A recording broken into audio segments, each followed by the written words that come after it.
Hello, everyone, and welcome to the Optive Theology Podcast. My name is Andy Schmidt. I'm here with Pastor Nic Gibson, and we're back with another pod. We're continuing kind of this series that we've been doing on Orthodoxy, the G.K. Chesterton's book Orthodoxy. As we're on chapter 6. I don't know if we're going to make it to chapter 7. My suspicion is that we won't make it to chapter 7. But just know that we'll be more than halfway through the book by the end of this podcast. So I don't know if that people will be happy about that or sad that it's not over. But I don't know. I love this book. Chapter 6 is called The Paradoxes of Christianity. I think this is kind of seems to be, to me, as I was reading through it, seemed to be one of the main points that Chesterton's making through this book, that about that Christianity is made up of these paradoxes that you have to believe in, and then he also talks about the main critiques of Christianity in this chapter as well, that atheists have and agnostics have of Christianity, and all different sorts of people have of Christianity, and that and so he makes a lot of really cool points, and the way that he writes is always so witty and funny that I always like laugh when I'm reading his, like I'll like read a sentence and then I'll think it's so funny I'll start laughing. But I don't know, Nick. Yeah, he has this ability to create proportions that are just they tend to make you laugh. Yeah. Do you want to give people a bit of a maybe an overview as to what this chapter generally was about, and then we can maybe talk about some of the quotes and the specifics of it? Yeah, he talks about essentially paradoxes and contradiction in thought in this chapter, and he starts with this idea that Christianity seems to not be rational at certain points, and he says, "Yep," and that's just like nature. Mm-hmm. So an alien can come to Earth and see a man with 2 arms, 2 legs, 2 eyes, 2 ears, 2 nostrils, right? And think that he then must have 2 hearts. And that's right exactly at that point where he thinks the conclusion is warranted. It's wrong. Mm-hmm. And he said there are these places where Christianity seems to be rational and then it goes illogical. And he said, and I found that in those places, it is an illogical truth, right? And so he starts with this idea that like symmetry can't save you. Like just being rational and therefore assuming symmetry on everything, that if this is like that, that is like that, actually you lose track of the most important things at the most important moments. And his experience was when Christianity said something that seemed crazy, he found out that it was crazily true, right? Right. Then he goes on to the issue of, he said, then I spent most of my teens and 20s reading authors who didn't dislike Christianity, mostly modern agnostics. And he basically said they all criticized the church and they did so contradictorily. So they would say that they would say on one side, like for example, one of his examples is that Christianity makes people too meek, too like unwilling to fight, and it's also the mother of all wars. Yeah, right. And he's like, and he goes through like 7 of these, and he's like, I realized at one point that it wasn't that Christianity was wrong about everything, but 2 things were the case. One, if Christianity was wrong, it was wildly wrong. It was like wrong in every way, all the time. And he was like, that seemed weird. And then he said, as I began to look at the people criticizing Christianity, what it seemed like was that any stick was good enough to beat Christianity with, that it was actually highly unprincipled. And then he said, and then I looked at the people who were doing the criticizing, and it made perfect sense. So he says, it may be that all of these different criticisms are describing the most outlandish creature you could possibly imagine. A creature that was both too fat and too skinny, too tall and too short, right? Too loud and too quiet. But then he said, but it also could be that men of all different extremes were criticizing one thing that was properly proportioned. So a very tall man might say that Christianity was very short, a very short man, very tall, a very fat man, very skinny, a very skinny man, very fat, right? A Swede might say that he was like too dark, and a black man might say that he was too blonde, right? And you would go through this process of like, he said, maybe it was actually Christianity that was in the proper proportion, and that every disproportionate man criticized it in the way he disliked it, right? Yeah, he said if you look at Christianity the way that these critics were, that it would look like a strange shape. But if you look at it, but he said it looks like this weird, strange shape because it's too big and too small, too not modest enough, but also too modest, and all these different. It's all the extremes of Right. everything, and then he says, but maybe it's actually just the right size in everybody else's view. He's the tall man says it's too short, and the short man says it's too tall. But that doesn't mean that it's too tall or too short. It just might just be the right size. That was Right. I thought that was awesome. It's a very clever argument. It's a very clever consider the source argument. Yeah. Right. Because he's Right. like, I looked at the men who thought that Christianity was too sexually prudish, and I found that they were philanderers. Right. Yeah. And then Right. so like what he recognizes, like, where people actually have their moral failings is usually where they criticize Christianity. Yeah. Right. Right. People who won't face their doubts are angry that Christianity is too certain. Yeah. Right. Right. People who Right. won't doubt their certainties think that Christianity has too many doubts. Right. Like, Yeah. and as you know, like, people who want to do anything they want with their sexuality think Christianity is too prudish. People who are afraid to love anybody think, Christianity honors marriage too much. Right. Like, and so on. Right. Right. Right. Right. So I think there's like a ton to talk about in this chapter, because it feels like, and he's been kind of discussing through the book in some ways his testimony, in a way his testimony, but this chapter feels very, very much like he's breaking down the thought processes that he was going through as he um, is exploring the critiques of Christianity, and then that exploration of the critiques of Christianity start to flip on him. It feels like they start to flip, and he starts to realize the truly irrational critique is of Christianity, and not necessarily. It wasn't that the rational critique was of Christianity, but it was an irrational critique of Christianity. That he had to make a decision of whether or not Christianity was this weird shape, or whether or not it was the right shape. And that's Right.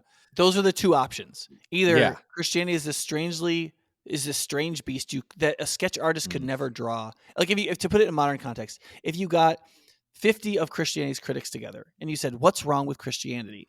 Right? Yeah, right. And you tried to draw what the man they described, you couldn't draw such a creature.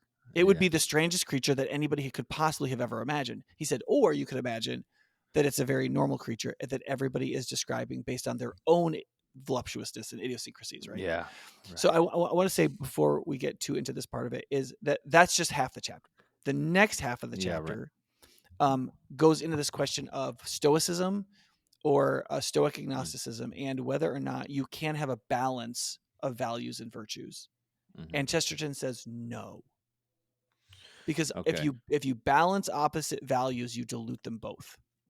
They actually have to stand side by side with each other, unmixed and undiminished. And even though that seems crazy, it's actually necessary, right? So in that sense, he says the meek monk stands next to the crusader, the virtuous crusader, and the two are complete opposite people, and both are Christian, right? And he says the greatest example of this is the creed about Jesus Christ, that he was very God and very man, And very meaning man. Yeah. completely God and Yeah. completely man, right? And that in the doctrine of the incarnation itself, you have this like seeming paradox of how can he be very both? Well, and we talked about that in the last. I talked about that in the last podcast with Vern Poitras. That even that mystery, that he is very man and very God. Also, the mystery that God's nature and character is never changing, but Christ changes and turns to a man. And then in Romans it says that he grew in stature, that he even changes while he's a man. We talked a little bit about this, as like, obviously Poitras said it was like a mystery. It's one of the great Christian mysteries that you have to believe, but that there's all of these things that seem contradictory to maybe to a critic, or just seem kind of out of place, or paradoxical or mysterious in even the nature of Jesus and in the nature of the Trinity. That it's there's just all these things all over the place. So do you want to do you have something to say about that, or do you want to? Yeah, Chesterton argues that Christianity has a number of these paradoxes, and Yeah. that is actually, he argues, that's what makes it sane. Yeah, right.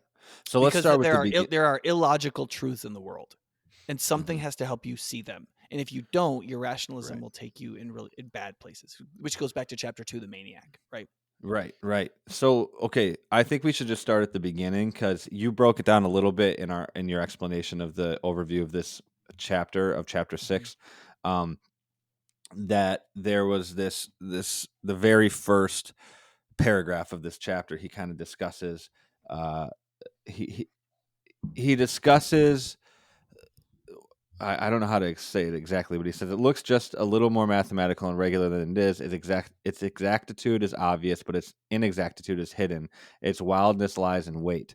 That he discusses this idea that, like you said, if an alien came to Earth and they saw a human being, they would say 2 eyes, 2 ears, 2 feet, two legs, 2 arms, 2 hands. Therefore, it must have 2 hearts. But then he would be wrong on that, and how that's kind of the rational, logical mind is looking at what is out externally empirical, and then coming to a what they would say as a rational conclusion that what is externally true must be internally true in this particular situation, and they would be wrong in Yeah. that. Do you Yeah. want to break that down a little bit more, and explain why that's a significant thing? Because it's a little bit confusing when you read it. You're like, okay, this is Right. a bit weird. Yeah. Right. I think part of this is the logic of agnosticism and atheism is I Hmm. don't see God in all these things that I do. Therefore, God does not exist. Right. Like Hmm. these ideas that like because certain things are logical to a certain extent, they become logical all the way through.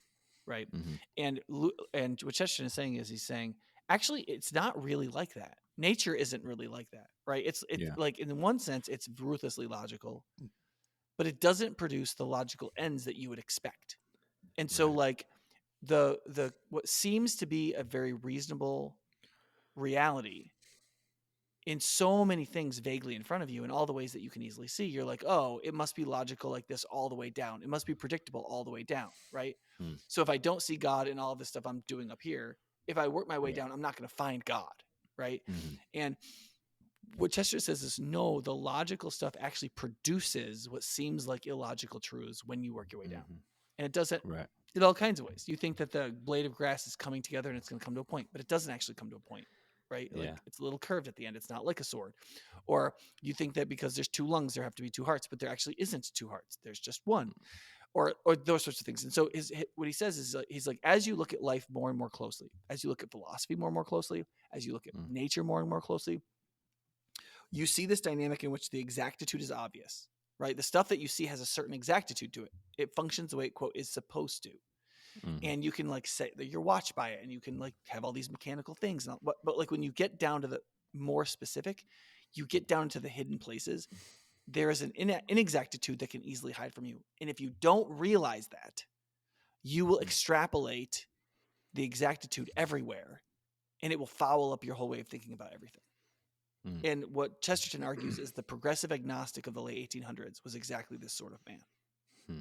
He would have further argued the progressive of the 1920s was exactly this sort of man. And I think he would have argued the 1960s and the 1980s and the 2000s and the 2024s Hmm. are Do making you, the do you, same mistake. It's a perennial mistake.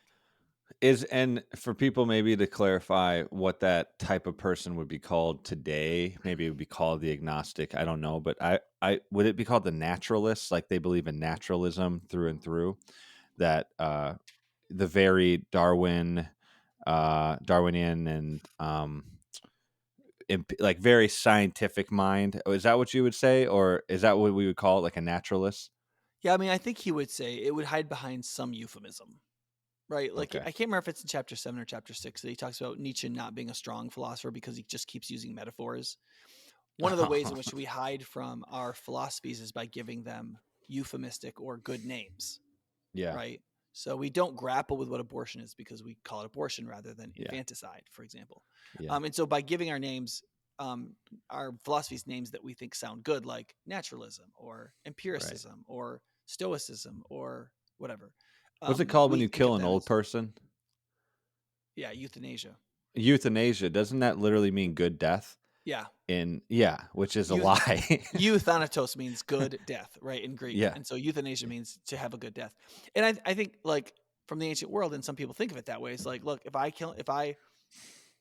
take a bunch of morphine and die right now, it's way better than letting this whole thing Mm. work out, right?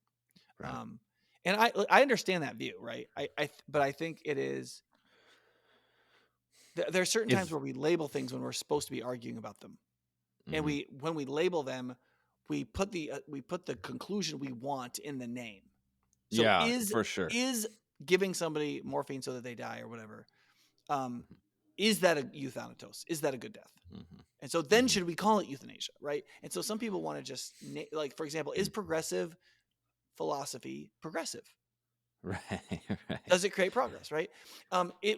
Does conservatism conserve Conserve. Yeah. what I should be was just conserved gonna and say, transmitted? are the way that people maybe could think about this is right, like through the political world right now, do the Democrats believe in democracy and do the Republicans believe in a republic? I Right, think that, and I would say no for right. either of them. Because one of the things a lot of people will not like about Chesterton is that fundamentally on the political level, he's a careful populist. He actually is a Democrat, small d. And so when you get into chapter 7, he talks about how conservatism has to function to conserve. But then he says the reason why we all have to be liberals or progressives, so to speak, is because if you try to conserve, he's like the only way to conserve anything is by always being vigilant about it. Hmm. And so if you take a white fence post and you put it in a field and you want to be conservative, so you leave it alone. He says before you know it, it'll be black because nature will take its course. He says the only way you can actually conserve a good is by being constantly progressive about it. Like constantly, I would argue the better language is the reformer's language, reformed and always reforming. Yeah, yeah, I don't It's a like. way it should Yeah, be, but we have to right. be constantly reforming it or it Yeah, stops being reformed, right? yeah, yeah. No, And go so ahead. progressivism, there's a certain progress Chesterton argues is necessary for conservatism. Mm-hmm. But then in the It. first half of chapter 7, he argues there's a conservatism that is necessary to have a progressivism. You can't have progress without something that is stable Yeah, by which to say, based on this, we progress. He's like, well, that has to be from another time. It has to be conserved. And only when you can right. conserve what should be conserved and transmitted can you progress. Otherwise, Yeah. you're constantly progressing and changing your mind. You can't actually get anywhere. But then he says, on the other side, but you have to have a progressivism to be conservative. That's chapter 7, though. We'll do that another time. Right. Well, I think I agree with you. I do not like the progressive language because I think most people Right. these days, I love the reformed language, which I think is contradictory to the Right. progressive language. A lot of people today would think progressivism, we understand, is today rooted in Marxism, which is the tearing down of something or the complete the destruction. So the fence to the progressive would Yeah. get in the way and they would want to just tear it down, whereas the fence to the reformist is not in the way. But it needs to be fixed. It needs to be touched up and turned back to its old glory and beauty. And I think that Yeah. that's the difference. I'm not trying to be nitpicky. I just think that people will look at the progressive versus the conservative. They'll be like, that just seems way too contradictory to even understand. I think the Yeah. reformist language is a lot better. I'm actually looking forward to chapter 7. We should focus on chapter Yeah. 6, but chapter 7 has a really interesting way of understanding why we have to be both progressive and conservative. And I've been saying for years that I think a Do you mean Christian, reform? Is that what you mean though? Do you mean reformist or do you mean progressive? I don't what he understand says what in you chapter, mean okay, by that. so we should not stay on this long because this is chapter 7, but Yeah, yeah. what he argues is that vigilance is necessary for conservation. You have to, so for example, Yeah. Okay. the way I conserve a good relationship with my wife is to be constantly pursuing her. Like my relationship with my wife just Yeah, doesn't that makes sense. exist like gold, right? Like it's Yeah. a living thing, and so for this living thing to be conserved, I have to be constantly inputting the right inputs so that it doesn't degrade, right? And so if Yeah. I constantly am seeking to move my relationship with my wife forward, to be progressive Mm. about it, then Mhm. only and then can I conserve that I have a good Mhm. relationship with my wife, and I can conserve that and then maybe transmit its dynamics to my children, right? Right. So only by being vigilant Hmm. can I conserve. And so, Oh, and okay. Chesterton argues that vigilance towards the good, some things need to change. We aren't living in Yeah. utopia. There are universal truths that should be better applied. We Yeah, should be yeah, yeah, moving right. towards those in a quote revolutionary way. He means that we're a little different than the Marxists do, but we need to move towards it with like energy and vigilance. Well, That is what progressivism should be. But it's an because progressivism doesn't have the right thing, doesn't conserve the right truths, yeah, it goes right, right, astray. right. Well, that's interesting, and we don't have to talk about this a lot, but that makes a lot more sense.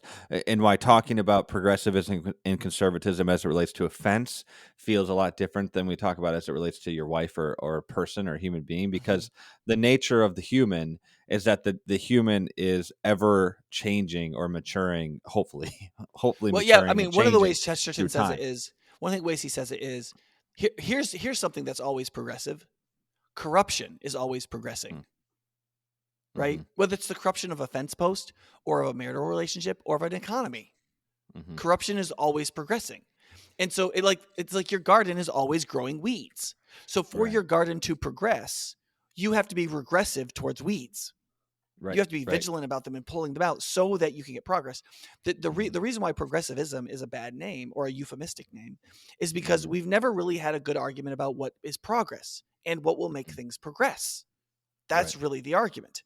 And conservatives say it's one set of things, and progressives say it's another. And that's why calling progressivists Marxists pisses them off and isn't totally correct. But it depends on what progressives you're talking to. I think it Right. depends a lot on which ones you're talking to, because I think that 99% of progressives under 40 are Marxists. Well, but I was a couple months ago, I was talking to a woman on a plane. Like I was literally sitting next to this lady. She was from Dallas, and she was a super liberal progressive Methodist lesbian who just got married. Wow. She had been married to a man, had a couple of kids, later in life became a lesbian, married this lady, and her quote wife was in the front of the plane, so she wasn't sitting in the next seat, right? So she now we're talking, and we talked a bunch about church and stuff before it came out that I was not the sort of pastor she thought I was, and she wasn't the kind of Christian I thought she was, right? But then she started, it came out because she talked about how much she disliked Donald Trump, right? And I didn't come to his defense or anything, but I was like, okay, well, tell me about that. And she said, I just don't understand how anybody could not be a progressive. I mean, who would not want progress? And I was like, boom, there it is. How the euphemism takes a mind. Like literally the definition of the word tells them what they think it means. And then everything in their mind organizes around that. Instead of saying, no, it's got to go the other way. You have to start with what's right. What is the truth? Right. What would be the right order of things?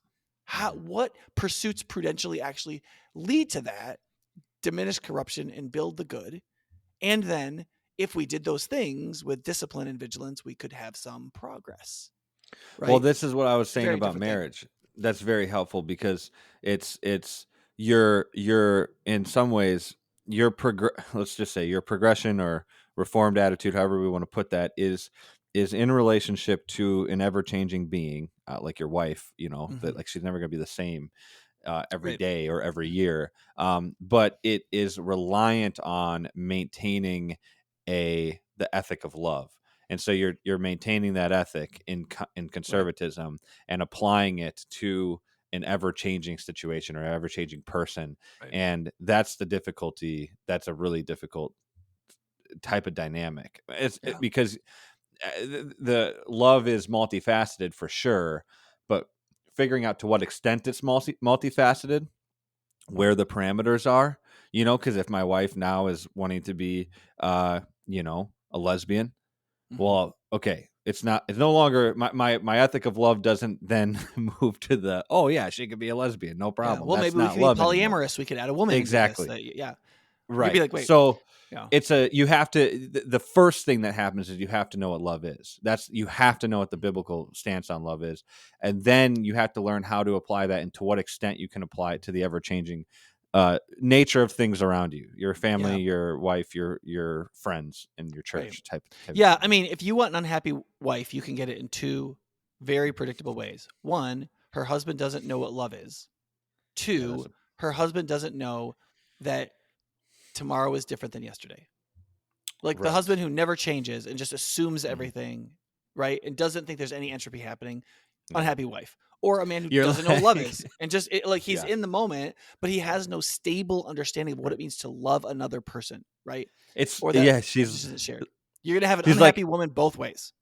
Right. Like I've had 2 kids. I'm not the same as I was 2 years ago. Like things aren't the same. And that's literally happening in my marriage right now. It's like, and you've been married for like 4 years, 3 years? No, dude, I've been married 2 years, literally a month ago. So I've been married our second I've been kid married coming. 20, right? So this May I'll be married 20. And I used to joke with frat guys who were like, dude, I don't think I could. People have probably heard me say this before. Dude, I don't think I could be monogamous, Land. Like I just one woman. I'm like, look, I've been married to like 5 women, right? Like the same woman keeps changing on me. Like, don't worry about it. Like you're gonna make love to 5 to 12 different women over the course of your marriage. Like it's gonna be, it's gonna change, It's gonna be a wild And they kind of look at ride. me weird, like what? And you're like, look, people keep growing and Yeah. changing and developing, and they get worse or they get better or or it's just What? different. And Oh man, do you want your wife to be like an idiot 20-year-old for 40 years?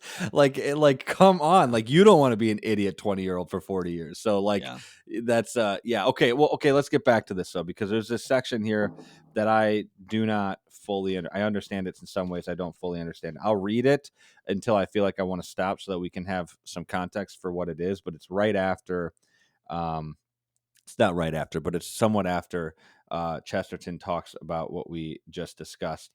He's saying, I have alluded to an unmeaning phrase to the effect that such and such a creed cannot be believed in our age. Of course, anything can be believed in any age, but oddly enough, there really is a sense in which a creed, if it is believed at all, can be believed more fixedly in a complex society than in a simple one. If a man finds Christianity true in Birmingham, he has actually clearer reasons for faith than if he had found it true in Mercia. For the more complicated seems the coincidence, the less it can be a coincidence. If snowflakes fell in the shape, say, of the heart of how do you even say that? Midlothian. Hmm. Midlothian, it might be an accident. But if snowflakes fell in the exact shape of the maze at Hampton Court, I think one might call it a miracle. So, I mean, I could keep reading, but I don't fully understand the point that he's trying to make here, Okay, and it might okay, I don't know where Midlothian is. I don't know where yeah, I know Birmingham, Alabama. I don't know where's okay. it, or No, is that in England? so Birmingham is a city in England, and Okay, I was like, it Mercia can't be. is one of the pre-Britain kingdoms. So before England Mm, was England, there were like, I don't remember how many kingdoms, maybe 7 kingdoms, right? And one of them okay. was Mercia, right? So when he says compares Birmingham to Mercia, he's comparing like um whatever he wrote this to, like, I don't know, like 845 AD. So he's Oh, like, what do that people bad. believe in? Like, what do people believe in Anglo-Saxon England, Hmm. and what do people believe now? And he's like, I actually think that in some ways, um, you can believe in something more exacting now. So okay, the page before that, he kind of lays out what he's saying, because you read that basically the illustration, and Yeah, he I says did. Yep. this. Now he says this: actual insight and inspiration is best tested, because this whole book is like testing philosophies, right? She's Yeah. like, how do you test certain philosophies? Okay, actual insight and inspiration is best tested by whether it guesses these hidden malformations or surprises. So, like he says, on the macro level, Mm, things are really logical, but then you get to the micro level, and all of a sudden you're surprised by the wildness of reality.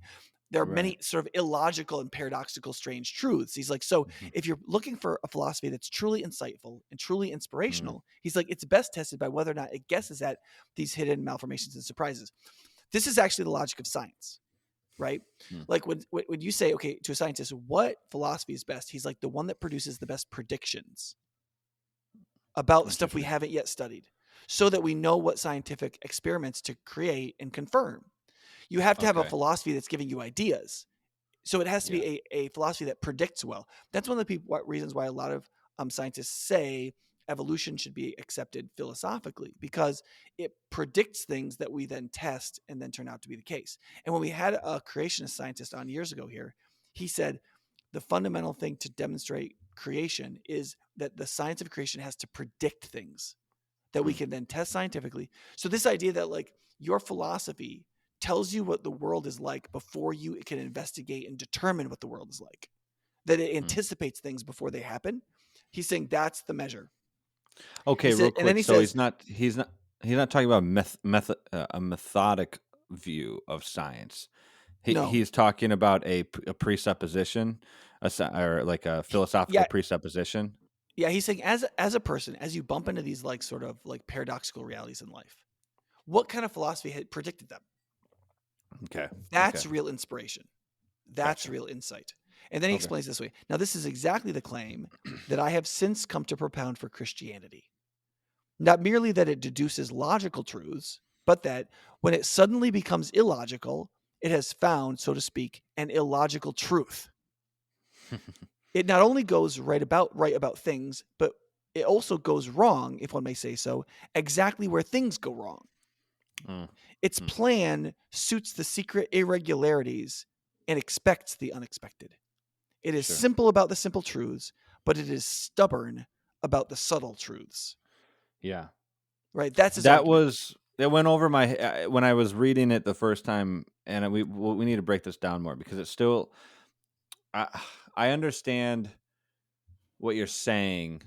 Do you want to keep breaking this Yeah. down? So Keep he said explaining in this. the next sentence he says, "We feel there is something odd in Christian theology. We shall generally find that there is something odd in the truth." So Oh, I mean, one example of this that we talk about all the time on this podcast is sexuality, right? yeah. Like the idea that either we engage in unmitigated chastity or unmitigated monogamy, and that it's binary and that it's Mhm. restrictive, but then within each one it's open in certain ways. That Mhm. sounds just like, you know, you look at that and you're like, especially in your youth, you're like, that is just like so restrictive. Like that can't, right? But Right. as I've grown through my life and I've like walked with people through pain and difficulty and fears relative to companionship and split up marriages and split up homes and the degradation of society and the breakdown of the family and the effect on the human person Mm. and the effect on masculinity and femininity and the rise of depression and blah, blah, blah, and the effect of the broken human home and all those things. And the idea that we thought all of these institutions in society would make up for holes in the human family, and they just plainly don't make up for the holes in human families, and that families are sometimes awful, but they are the most predictable bond for caring for other people's and being cared for, right? And you Mhm. begin to understand that stuff. You're like, wait, when I was 16 and I just wanted to have sex with somebody hot who would affirm me, Right. I thought Christianity was wrong. I thought it was a very odd thing it was saying. I thought that it had gotten off the truth of pursuing Right. happiness. And Right. now that I'm 46, I realize that it was truer than I ever dared dream Mhm. when I was So younger. the oddness is for that 16-year-old is just in a lot of ways just a lack of wisdom and life experience that they're I don't want to just say that's not what it's a lack of truth. Is that the idea that Right. your happiness is found in having as many sexual partners as you possibly can is that's the Right. oddity. And That's it the turns out, irregular. Yeah. yeah, and it turns out that satisfaction is more subtle than that. Actually, people are happier when they have one partner that they actually Yeah. care about, that they do a lot of stuff in life with when it's a Mhm. comprehensive relationship. And so is It's everybody else more happy when we do that. it's And you wouldn't think that was the case when you were right. 15 or But it's 22. crazy because there's all the statistics that I've seen about um, married people have more sex, like by far than And are happier with it. Yeah, that tends to yeah, be the they're case. happier with it and they have more sex than these people who are saying, well, I'm not going to get married because I want to have all of these open like I want to be able to have as Yeah. many sexual partners. It's like, Yeah. well, you're not going to have as much sex, which sounds Right. worse than Right. Yeah. I having mean, another sex. example is you're happier when you work than when you're Hmm. idle. You would think Yeah, having freedom and leisure, right? And so, like, yeah, on one level, we could look at the world and say, look, freedom tends mm, to be a good thing, right? yeah, As you right. look through a lot of things and how the world works, you're like, look, more freedom is good, right? Hmm. But then it's kind of like, well, when you look closer, it's actually freedom is good when virtue is present, Hmm. right? And then you're like, well, in certain cases, even when some virtue is present, freedom is still not good. So divorce in Christianity would be an example of this. Like, why not give us freedom to choose when to get a divorce if we have a moderate amount of virtue? Because most people think they're Mm. moderately good people, right? And the answer is, well, because the amount of virtue you need to decide whether or not you should get a divorce is way more than you Than a think. mod. And it's Mhm, precisely the kind of virtue you don't have when you're the sort of person who wants a divorce. mhm, And mhm, so, because of that paradox, that sort of contradiction in the human person, mhm, Christianity has this strange truth that everybody hates that actually mhm. turns out to be necessary, as we're This finding. is this is really important for I think for young people, but even anybody. And you're So, which, doing a sermon yeah, series on technology, and it's important because I think a lot of in an earlier podcast from probably a year or two ago, you talked about the demonic logic of why can't I? Like the people talk about, well, why can't I do this? Well, why can't I do that? Why can't I have sex outside of marriage? Why can't I not go to work? And you talked about how that's a demonic logic that all the Christian the assumption should be the true word of God, not the small way out or whatever the way out that Christians try to find. It's interesting because I think that this is talking about that a little bit. That it's saying, basically, it's talking about the well, maybe it's not yeah, specifically the why can't I Christianity, but it's talking about the unreasonable or oddities in Christianities that a lot of in Christianity that a lot of young people, I think, a lot of new Christians and young people and mhm, immature Christians see as as these why can't I things. Well, why can't I just get a divorce? Why can't I do that? Why can't I just go on my phone all the time? It doesn't affect me. It doesn't affect me like it affects everybody else. It doesn't, why can't I? And I think, like I Chesterton think saying, I you think one don't of the things start is, with why can't I, you start with the virtue. You start with the truth, and then you accept the oddity in it, and then you allow that oddity to grow into the fruit that it becomes, essentially, right? sort of. I think that connects. I think later on in this chapter when he talks about things being beside each other, Mm-hmm. so that we are free in Christ and the slaves of God, right? For sure. That like when you to have Yeah, a right. good ethic, you have to have these insane voluptuous virtues or truths side by side. And so like, should you be sexually free? Yes. You need to express incredible sexual freedom. And should Mm-hmm. you be monogamous and a slave sexually to one other person, possessing them Mm-hmm. and being possessed? Yes. Both of those things are true. And Mm-hmm. if you do both of them, then you will have the ultimate of what sex is supposed to be, right? And work is similar. Like you're meant to work and to rest, Mm-hmm. right? And Mm-hmm. if you work like you should, you rest like you should. The two are side by side, not mixed together, but separate and held apart in their proper paradox and therefore their proper proportion. Then Can you I? will work well and rest well and be I very have. healthy. So I get what you're saying there. I think it's true. But I wonder, when you say that, there's the paradox of you need to be sexually free, and then you also need to be in a monogamous marriage, in which you, oh, weird. Did you see all those balloons just go up on my Yeah. screen? I don't know why it did that. That's if I put up a 2 or 1 or, oh wow, dude, it just does those things. I did not know that it did that. I'm recording the video, so that'll be cool. There's like all these Oh, balloons that just came up on my screen when I did like a 1 or a 2. Anyways, I'll get yeah. back. That was crazy. That's um the idea that, so the way that I always thought about that dynamic though is that, not that it was paradoxical. Maybe I'm wrong about this, but that it is um that it's not paradoxical, but that the sexual freedom is restrained within the monogamous marriage. That those two things are working hand in hand. But I know that later he talks about how those two things, that you can't cross contaminate the two paradoxes, that you need to Yeah. hold them both in separate hands. But I Right. feel like those go together. Right. But if you take only the ethic of constraint, you're Mm, constrained just to your wife, but then you might wildly constrain yourself in your sexual expression with your wife in ways mhm. that maybe you shouldn't, right? And so you come together with your wife, but it lacks the real emotional and functional freedom in which Sure. to enjoy your wife, right? And Right. so like there has to be a certain kind of freedom. And by freedom here, I don't mean degradation and like dysfunction. Like I'm not saying like that anything anybody wants to do sexually is good. What I'm saying is like there has to be an openness and a freedom and an expression and a care and like in order for it to be what it's meant to be within the other. So Yeah. here's the point I think Chesterton is making, kind of in a different way. A lot of Christians now feel like you should take the doctrines in Christianity that people don't like and kind of put them to the side Yeah. and take like some of the doctrines that you feel like maybe are the strongest argument for God's existence in Christian faith and really push those. And then if people believe in Jesus, in the end, they might come around to the other ones if they learn them slowly. So, for example, I remember listening to a talk by a philosopher named Doug Geivett, who's a good apologist, a person I really liked. And he said, he was talking about the problem of evil. And he said, look, a lot of people struggle with the idea that God is good, evil exists, and that God is loving, that those three things are all true at the same time. He said, however, one of the ways to think through something is you might have a reason against it, but you might have another reason for it. And the two might not cancel each other out, but they might balance each other. For example, he said, I believe that the Kalam cosmological argument is a good argument for God's existence. Why is there something, if something begins to exist, it has a sufficient cause for its existence. We know now scientifically the universe began to exist. It needs a sufficient, right? And so you believe that there's like something all powerful, something all capable, and so on. And he's like, that argument I think is successful in saying that I should believe in a God. He said, so I believe in a God. I believe in God partly on the basis of that, even if all things being told, the arguments against God because of suffering still remains relatively strong. And so you could argue that you should push our cosmological argument, other arguments like it, and seek to get somebody to look away from the problem of suffering. Chesterton Mhm. is saying exactly the opposite. He's saying exactly the doctrines of Christianity that you hate the most. Those are the ones that should cause you to believe in it. That's what he's saying. Hmm.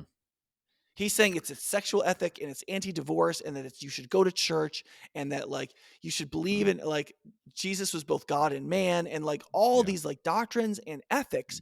The very ones you hate the most are literally the ones you need the most, and are the very reason you should believe in Christian faith. That's what Chesterton is implicitly arguing, Hmm. and in some places in the book explicitly arguing.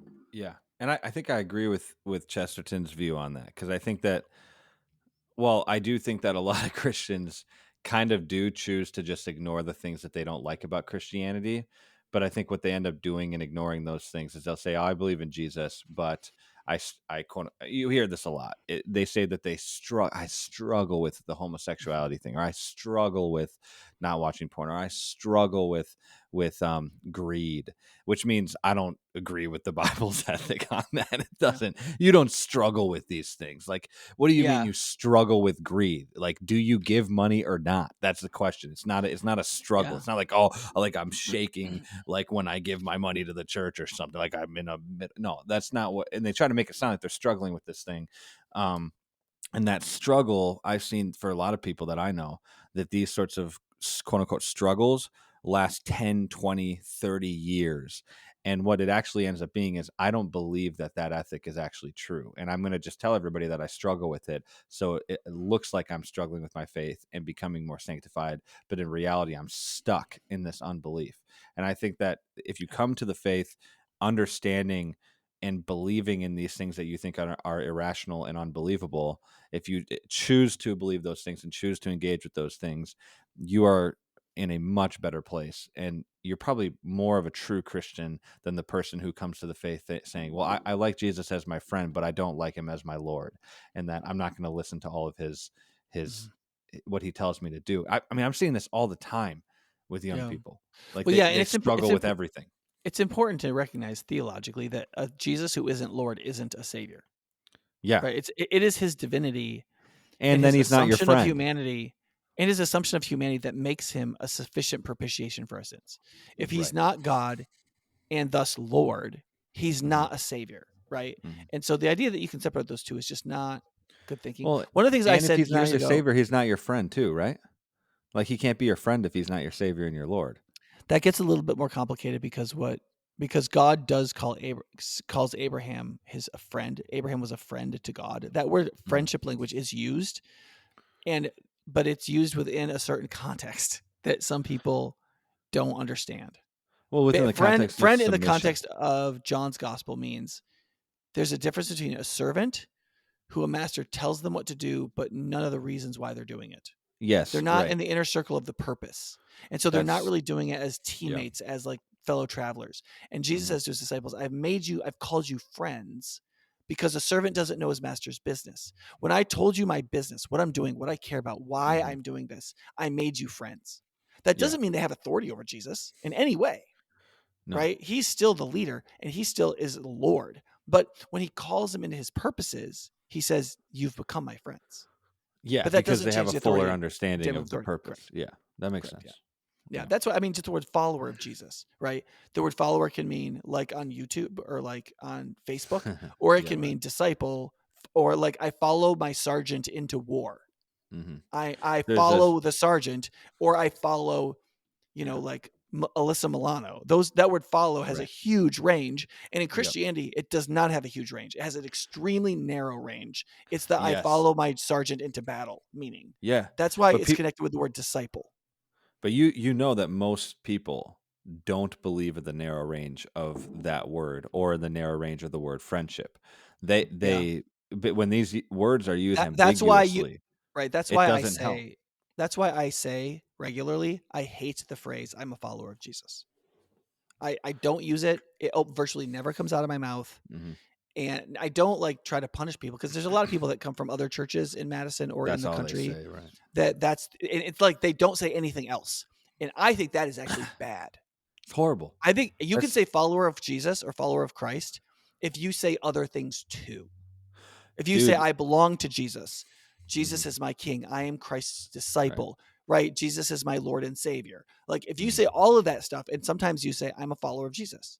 because that's what the context indicates, that's fine. But when you say that and nothing else, I think that it creates like your only description is ambiguous.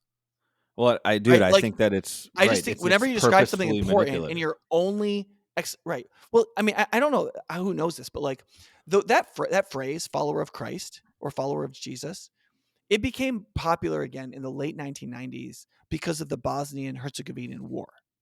Right? Like what happened was that a bunch of quote Christians in name in the Balkans engaged in genocide against of people who are Muslim in name only, who are nominal Muslims.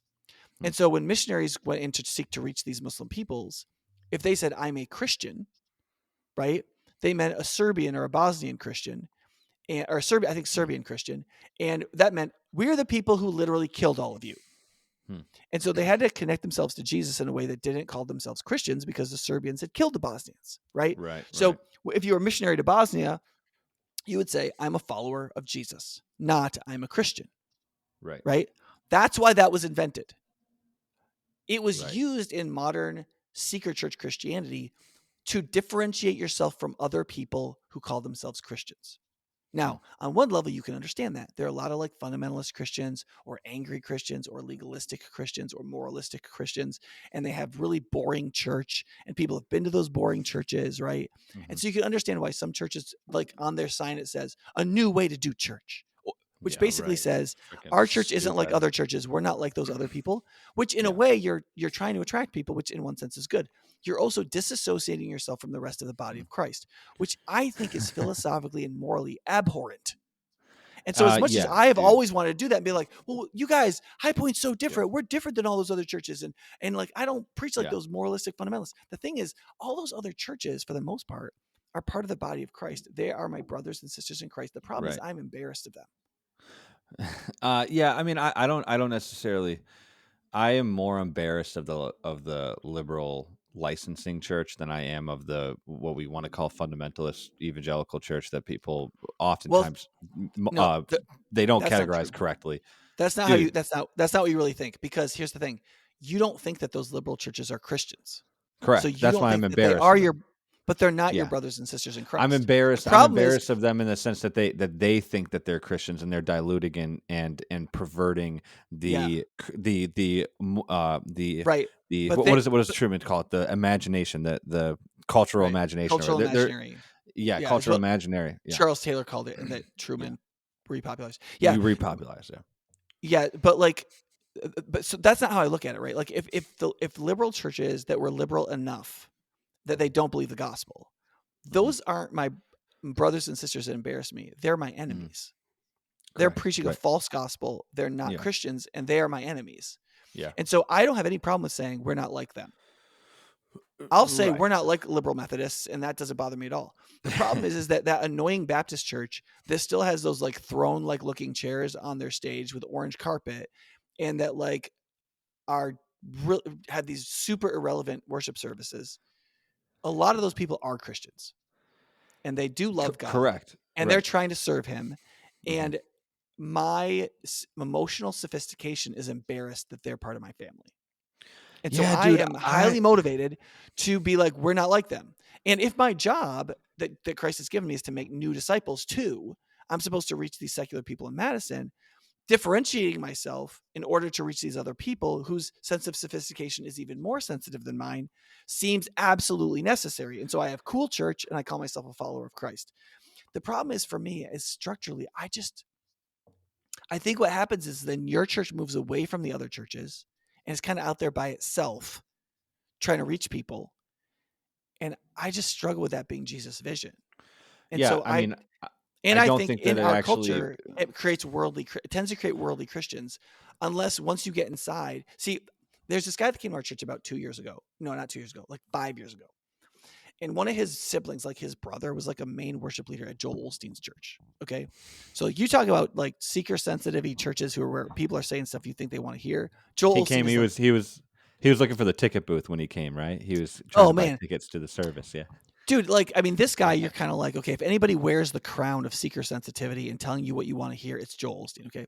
But I was talking with this guy, and he was like, look, here's the thing you got to understand about Lakeview or whatever the church's name is, right? He's like, they still have the exact same midweek Bible study they've always had, where they go after you with expositional Bible teaching. He's like, what you see is the Sunday morning, and they literally have just decided Sunday morning is about reaching people, and that's all they do. And it is totally psychological preaching, what you want to hear based on how you feel coming in the door. He's like, but listen, the entire rest of the model of that church is like Baptist discipleship Christianity. Now, you could argue that the money has corrupted Osteen, and like, I'm open. He's not my servant, so he's not my man to judge. I can just say what he does and whether or not I think that seems healthy for the church. I don't like the stuff I see. I really don't like the stuff I see. Yeah, But dude, I got a hearing that about problem the with this. inside, but I know other churches that are like kind of follower of Christ churches where I see the fruit of people who've been discipled in that church for years. Mm-hmm. And they do seem to have this ambiguity, this worldliness, every doctrine they don't like, they say they struggle with, which means they deny. Yeah. And Right. and I look at that church and I go, okay, listen, if you're gonna have a worldly bait, you have to have a switch. When I was at Lynn Haven, we were a seeker church. Dude, But that's I okay. used to So hold on. say with our small groups, we are a bait and switch church. But Nick, I know Everybody who comes here has to realize that there's a moment where they have to realize that Jesus is Lord. And I get that is that. how you seek happiness in him. But you can't. So my issue with all of this is that, one, it assumes way too much. That people my issue with seeker sensitive churches and methodologies that are primarily focused on getting people in the door is that it assumes way too much about the nature of human beings, and it assumes too much about the psychological place in which that person that they're seeking is at as they come through the door.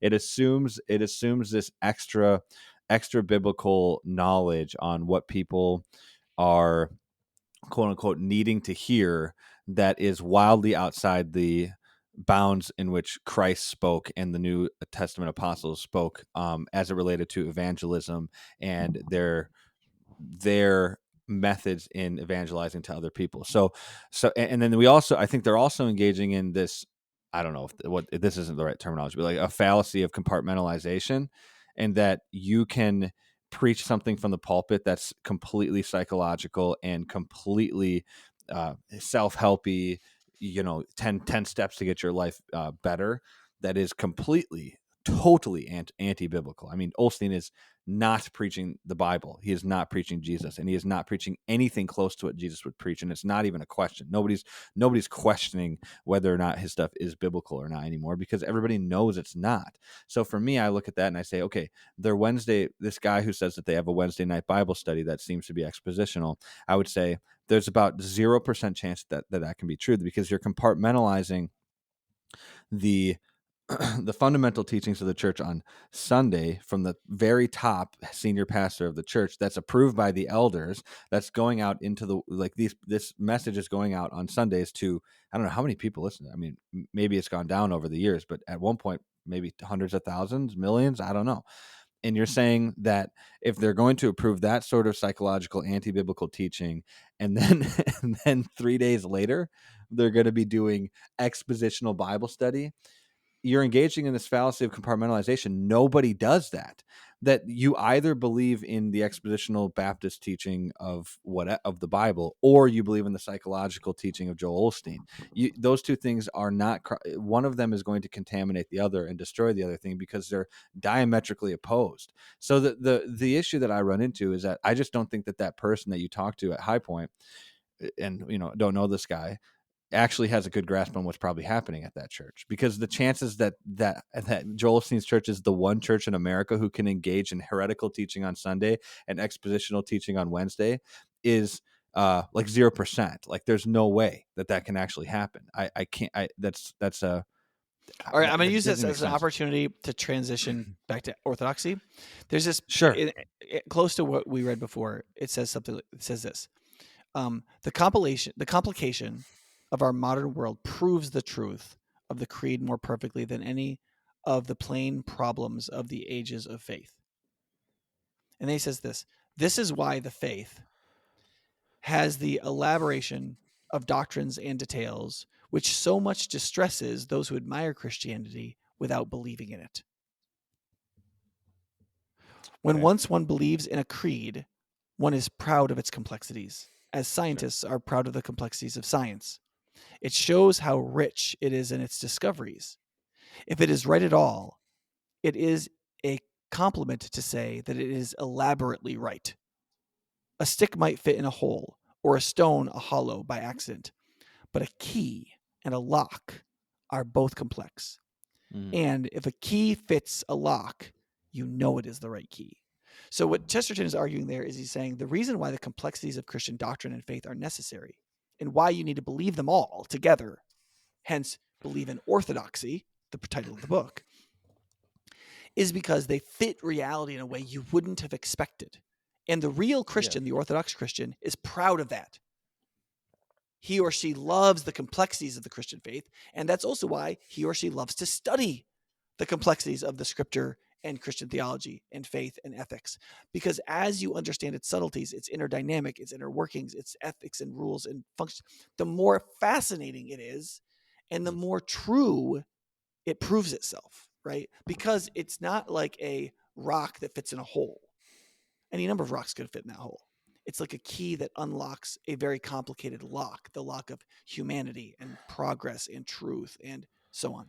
And so because of that, Chesterton is saying, he's saying the fact that Christianity is strangely intricate in odd places, in ways that, like, people who want to, quote, admire Jesus for being a good moral teacher, Right. they want to admire Christianity without believing in it, which is some of the Christians that I think you're upset by. People who say they're Christians, but when it comes to most of the specifics of Christianity, they admire it without believing it. They admire Christ without Right. believing in Christianity. They And what Chesterton says is that is not Christianity, and that is for not sure. orthodoxy. And he said the reason he's become a believer in orthodoxy Yeah. is because orthodoxy is a key that fits the lock of real life.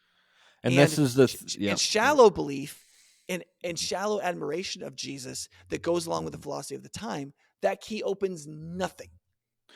So this is the point that I'm making, and I think that he's right, and I think that Carl Trueman's new book is exactly about this. And J.I. Packer talked a lot about he was a stickler on catechizing children. He thought that the church had completely gone totally astray because the Protestants weren't catechizing their children anymore. He was like, "You guys are morons for not catechizing your kids," and I agree with him because the specificities of Christians, of the specificities of the Christian doctrine, those are the things that most people choose. They choose whether or not they believe on Christianity. They believe in Christianity on. So sorry, that may make sense. The specificities of Christianity, the specificities of the Christian doctrine, are the things that get people caught up. They have to make decisions on whether or not they're going to choose to believe in the teaching of what Jesus literally said, rather than on the general ambiguity of the general overview message of who Jesus was. And those are two completely different things, because you can look at Jesus and say, "Oh, he sacrificed for his friends. He was a really good guy." But then you could say, "Oh, I believe in that Jesus." Right. But then you look at Jesus saying, it'd be better if you tied a millstone around your neck than to lead a child astray. And what the implications of that is, like, and throw yourself into a lake.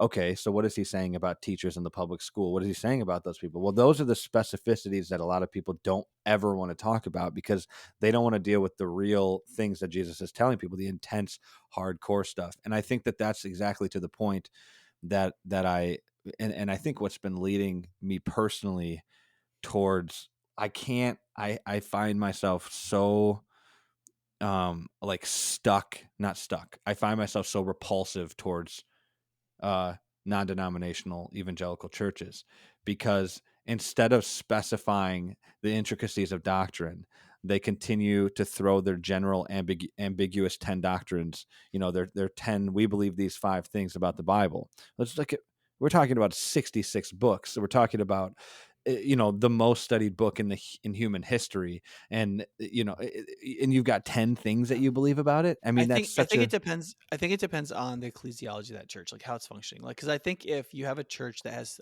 like 13 public statements, and then its preaching is very milk and toast, like emotional, kind of vaguely biblical kind of preaching, then I think, yeah, I think no, because I historically. don't, this is where I don't agree with you. I think that the Wait, preaching is wait. dependent on the Let me doctrine. finish my thought just briefly. Mhm. Um, the history of Protestantism has had two components. One has included catechesis, like taking Yeah. people through a systematic study of things. The Mm-hmm. second is that post Calvin, particularly, the idea of the expositional work of the pastor was fundamental. That the catechism book was the Bible, and that we were to read the Bible under the exposition of the preacher, Mm-hmm. and the preaching was supposed to be substantial, so that the way Alistair Begg said it was, people would be able to read their Bibles, and every time they read it, they would know what doctrines correlated with each of the things that they read, so that the Bible itself became the catechesis book of the church. Does that make sense? Mm-hmm. So in No, I get what churches you're in saying. which there's strong ministries of expositional preaching over years, the 2/3 of the worship service is catechesis. Right? In churches where the preaching is milk toast, laugh, emotion, story, very little exposition, very little doctrine, that's not true. And the question is, well, then where are people catechized? And the answer is often nowhere systematically. Yeah, I just don't think, I don't agree with that, because I think that the very people, one of the churches that came out of the Calvin, so the Baptist church, essentially fairly Calvinist, or at least historically fairly Calvinist, and there has always been a wing of the Baptist church that was Calvinist. Generally speaking, though, there's been a lot of like Arminian Baptists, and that was sure, yeah, but the Calvinist Reformation in American Baptist churches has been very recent, like in my lifetime. Yeah, but my issue with, okay, so then let's look at the so what you just, the reason why I don't think that what you just said actually practically works itself out is because, and I've been wrestling with this and trying to figure this out, the idea that like the relationship between the communal or fellowship aspect of Christianity and the individual personal conviction of Christianity. Growing up in Protestant, evangelical churches, the emphasis is high on personal conviction, and I've got that down. Everybody has that down who's grown up in those types of churches. But the issue that I run into is that there's no fellowship aspect with it, and there's a high view of personal conviction and a low view of personal submission to biblical authority, to the authoritative structures within the church. So somebody can flippantly leave a church if they don't like the worship service, okay, and they feel no conviction for that at all, which I think is completely unbiblical. I think if you're going to leave a church, it needs to be for severe heretical doctrinal issues, because that church has chosen to leave Christian Orthodoxy in some capacity. So I think that there's more weight to that. But I think Christians are leaving. Like, there was a church that I knew in Minneapolis, and this happened all over the country. They left their church and planted a new one because the church was requiring them to wear masks. And that's not happening in Catholicism. That's not happening in Eastern Orthodoxy. It's not happening in Anglicanism. Yes, they have their own issues, but because their churches aren't primarily contingent and built upon the cult of personality that the pastor kind of engages in and kind of creates, they're built on the catechisms, like the Westminster Shorter, Westminster Longer, the Heidelberg Catechism. They have all these doctrines that the clergy must submit to, so that it keeps the structure rather than keeps the pastor. And that's a difference in ideology as we look at church structure and longevity. And I would argue, I don't think, actually there's no other argument, that the longevity of the Catholic Church and the Anglican Church and the Eastern Orthodox Church proves at the very least that structural foundation develops churches that are going to last longer. Low church Protestant churches, we know, don't last every 50 years. It's like, I don't know what the exact yeah, but Andy, nobody is losing their youth faster than those high churches. No one. They are not. What do you mean by that? What do you mean by that? Most of the growth happening in Orthodox Roman Catholic churches and high churches like that are people leaving evangelicalism to go to them. They're people who are already Christians who want something more structured and richer.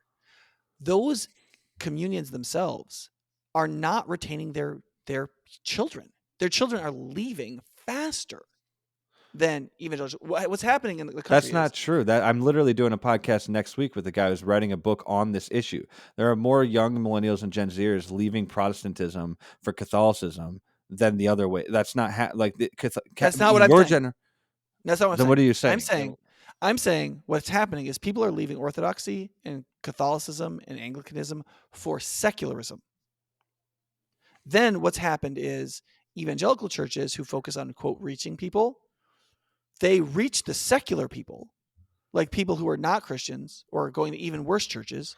They come into evangelical church. The evangelical churches proves too milk and toast. It's enough for them to start, but it's not enough for them to feast on a deeper life. So they look for more. When they look for more, they end up moving towards Orthodox and Catholic churches. So the quote evangelism, the moving to the Roman Catholic churches, are people who are already Christians, who are already reading the Bible, who are already believing in Jesus, and then they like, well, what's a richer form? What's a deeper spirituality? Right. And some of those people who don't know their Protestantism very well are, in some cases they do, in some cases they don't, are moving to Catholicism and Orthodoxy. And I get what you're saying, and I'm making the argument that those churches who are focused on evangelism in that way aren't actually biblical churches, because if your theology and your evangelism isn't producing a deep, rich Christian godliness, then there's something wrong in your evangelistic model. And I think the reason they're leaving is because they're recognizing. I have been milk and toast Protestant my whole life, and I have never found that to be the case if I was interested in actually doing the things. The thing is these Protestants,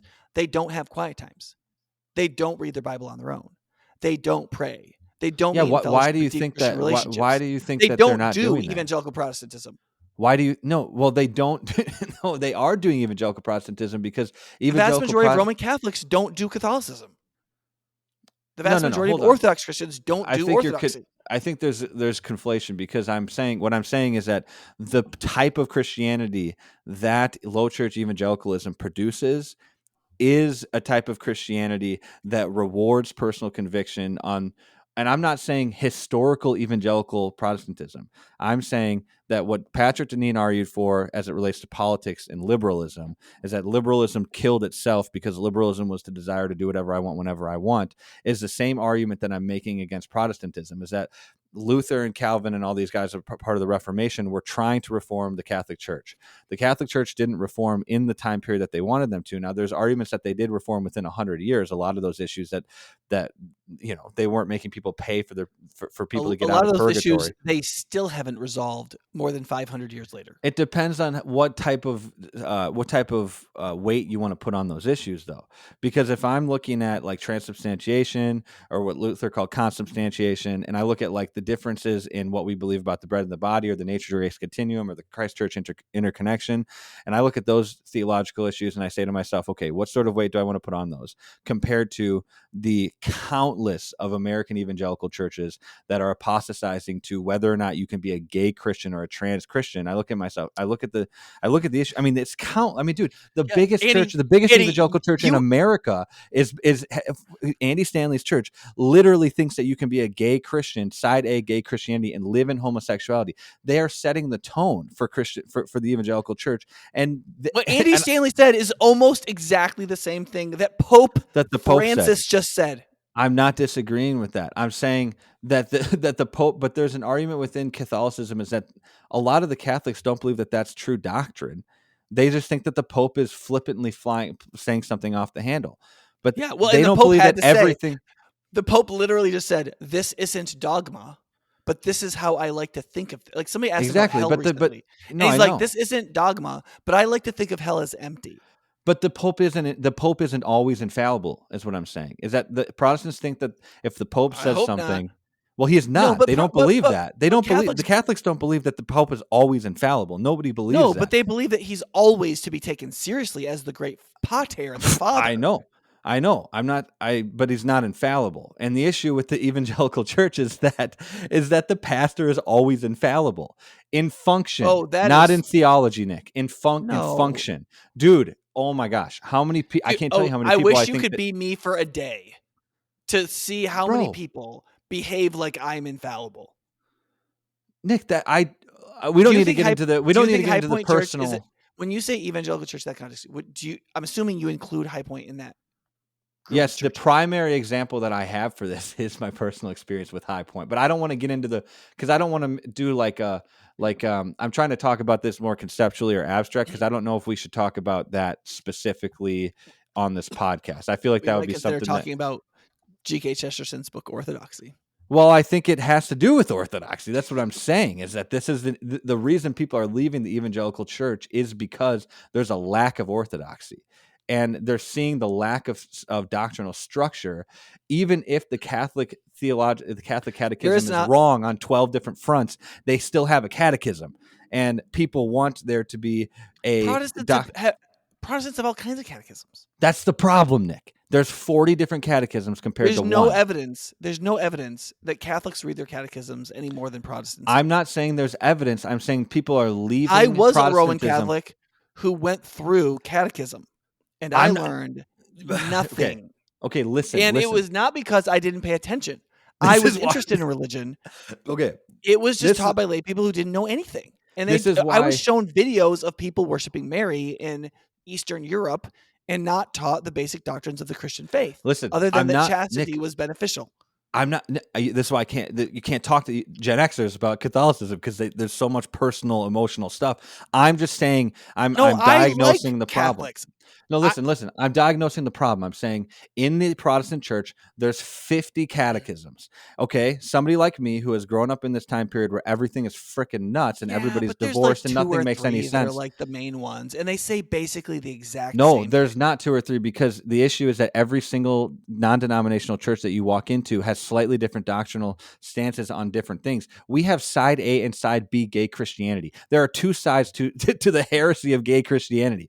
There is so many doctrinal differences within the evangelical church and the Protestant church at large that you look at the Protestant church as a young person, and that's why they're leaving the Protestant church, and they say, how can I possibly make a decision here? There's 50,000 different ones, and I don't have all of the historical understanding and the theological doctrinal understanding of what these all actually mean. I would rather go to a church that has lasted 1,000 years or 500 years, and maybe they're wrong. I think Catholicism is wrong. You do go to a church that has lasted 2,000 years. I preach the same Christianity as the apostles. So do the Catholics. I would argue the same thing. Why would I believe you and not believe the church that's been around for 500 years? They would argue that they preach the same gospel. That I've never met a Catholic who doesn't say we preach the same gospel as Paul preached. They all say, everybody says that. The statement that I just said was not a statement about people's perspectives. What I'm saying is, I know, I read the apostles and the early fathers, and I preach that message, and I don't think I have to abide by what Aquinas says or Nick, what Vatican II says. I am not tied up by the history of the Roman Catholic magisterium, which has gone desperately wrong. Nick, you're proving my point, though, because why should I trust you? This is a question of trust. Why should I trust that Nick Gibson, the pastor of High Point Church in Madison, Wisconsin, is following Paul and the apostles better than a church who has been around for 1,000 years say that they're following it? It is a question of perspective, because Nick, I agree with you. I think that you have a better theology. We're having the deed of worms right now. You're Charles, right? And John, what's his name? And I'm going to be Luther, and I'm going to be like, look, I understand you're going to say to me, Luther, how can you alone be right? Right. All the councils stand against you. All the books stand against you. All the magisterium stands against you. And he says, to go against conscience is neither right nor safe. Here I stand because I can do no other, so help me God. Right. Like, there is a sense in which Protestantism was not just built on democratic liberalism, it was built on conscience. And what Jack Packer would say is your conscience can be wrong, dude. Your conscience, Protestant conscience is wrong all the time, because they build up these behemoth organizations that have 5,000 people in them, and now they're more focused on getting people in the door. When I stand before Jesus the Christ, I cannot hide in the wisdom of the magisterium. I am going to be judged myself based on what I believed and what I did. You're also going to be judged as the first thing that Christ does in Revelation is judge the churches for their communal relationship to the biblical doctrine. So there's 2 things that are going to happen. You're going to be judged individually. No, but not as an eternal judgment. That was a temporal judgment of those churches in that time. That John was saying that the church in Perga in 54 AD had been faithful, but it was losing its grip on its faith. And so you believe that that's a literal as a church. So you don't think that you can look at the Church of Laodicea and say, look, this is this is the American church. That the revelation that John experienced was what they call amillennialism or something like that. That it's not contingent on some sort of view of what millennium we're in and this and that. Like I view the Church of Laodicea as literal and also symbolic for the countless other churches that were going to engage in the same sins of the Church of Laodicea. I can't Sure. imagine that God is going to judge the church Sure, as but a body. analogy and metaphor, but we're still a temporal church, Andy. But Like, you're not saying to me that the church isn't going, that the church at large as a body of Christ and how it's structured itself and put itself together isn't going to that's going to be judged too in the final days. You think it's just going to be individuals judged on an individual basis? Because that would make no sense as to why we engage in the local church. If it's all about your personal conviction because you're working towards sanctification and towards the day of judgment, I would say, okay, well, then why would we go to the local church at all and engage in the local church? If God had set up the structure and called that the body and him the head, Christ the head, then I guess maybe I'm making I'm making this so are up you out of saying the thin only air. reason to have a church is for us to be judged corporately? That's the only reason? No, I think because it's Conceptual reason fun. imaginable for it? No, because I'm saying because it's part of the fundamental nature of Christianity that you have to be in a communal fellowship to be a individual Christian, and so those two things have to exist together. If they don't exist together, then you're probably not a Christian. If you only engage in But there's individual, no context in Scripture of a judgment of a group of people that isn't a temporal judgment. Like human judgment, like us standing before God and being judged and going to heaven or hell or any of those sorts of things, is individual in nature in the New Testament, do you and do you always not view is, and always do you has been. not do you not Even view in like Ezekiel, like in the Old Testament, God is yeah, very clear. Each man will die for his own sins. That I, doesn't mean that people weren't bound up with what yeah, was going to happen in the judgment of the nation, but before God counts guilt and innocence individually, even within the family, but much less I the know. broader family of God. Okay, but I'm not. Again, I'm saying I'm not disagreeing with that. You're going to be judged fully for your individual, what you're doing individually, for your individual sins. But I also think Yeah, that and when so my God wipes priest out, hold told on, me when so God isn't wipes going to out, do it. no, I'm not saying that. But why then are teachers held more accountable for their teaching than non-teachers? It says in the New Testament that it is a high calling or something like that to be a teacher. To want to be a Yeah, teacher, it's in the you're book of engaging in James. something high because you can lead many people astray. Why does Paul say in Galatians, if anybody comes to you and preaches the gospel otherwise to the one that I teach, let them be accursed? He's saying there's a significance to the office of teacher and pastor and the eldership in that they're responsible for the flock. And so there's some sort of communal aspect in which Pastor Nic Gibson, is going to be judged on the basis of how your flock does in some capacity. I don't think that that's a wild out there view of judgment. I think that, and that's a communal I will view. not be judged on how my flock does. I will be judged on what I do as a shepherd of my flock. I will still be judged based But on you what recognize, I do, say, believe, and how I am Christ's disciple. Because so you, there are plenty of shepherds in the Bible who are faithful and nobody listens to them, and God counts them faithful. And there are people right. who lead God's people into times of prosperity who are unfaithful, and But God judges them negatively. why does he judge the people for not listening to the prophets? Because they didn't listen to the prophets. That's why Correct. they're being judged, because they Right. The didn't prophet is engage in judged the on whether or not communal. he says what he's supposed to say. The people are judged on the basis of whether or not they listen. But It's the individual people, accountability. right, but it's the relationship between the prophet and the people that still exists. You're not completely compartmentalized from me or from the rest of your congregation. Yeah, That but the what we're body of conflating. Christ is made up. Like I look at the body of Christ as a literal body of Christ, that they'll be judged individually as individual parts of the larger body, but that the body is still a part of the church, which is Christ as the head. So Sure. I have a hard time viewing this as okay, Nic is going to be judged only for what Nic does. Well, if Nic teaches me that Jesus wasn't God. If you say, well, he Right. was man, or that he was whatever, if that's what you teach me and I fall away from the faith, I'm responsible for falling away from the faith for sure. You're Yes. also And I'm responsible responsible for for enabling me facilitating to that. fall away Correct. from the church. But you're Correct. facilitating something that is interrelational, that is communal at its core. You're facilitating Yes. something that I, as an individual, I'm responsible for. And it's one of the mysteries of Christianity, but I think that it's a mystery that the evangelical Protestant church doesn't take as seriously as it should. And I think that it also, on the Catholic side, on the high church side, they take too seriously the communal aspect of the Christian faith, and they say that the priests and the bishops and the popes are the only ones who have the authority to speak on anything, and that's an issue. But I think that there's a relationship between the personal conviction side of Christianity and the communal fellowship side of Christianity that I don't know how we can hold these in tension with each other, but I just don't see it working on either end. If you go all the way to the Pope and you say, well, I believe what the Pope says, or I believe what the pastor says, or you go all the way to the individualistic, I believe what my convictions are, because I've seen that go wrong a million times, more times than I've seen the Catholic Church go wrong, because I'm in the Protestant evangelical church. People planted churches because their churches made them wear masks. That has nothing to do with the Bible. And that's not, and that's, and I think God's going to be really pissed about that. I'm not making an argument. And that's why I have struggled I with think this, in many because cases that's true. I struggle with this because I think the Catholic Catechism is not true. I'm reading through it right now. I think there's so many things wrong with it. I think evangelical theology is as robust and as succinct as I've found, and yet I understand why people are leaving evangelicalism for Catholicism. It's because a lot of the evangelical theology isn't being demanded from the congregation.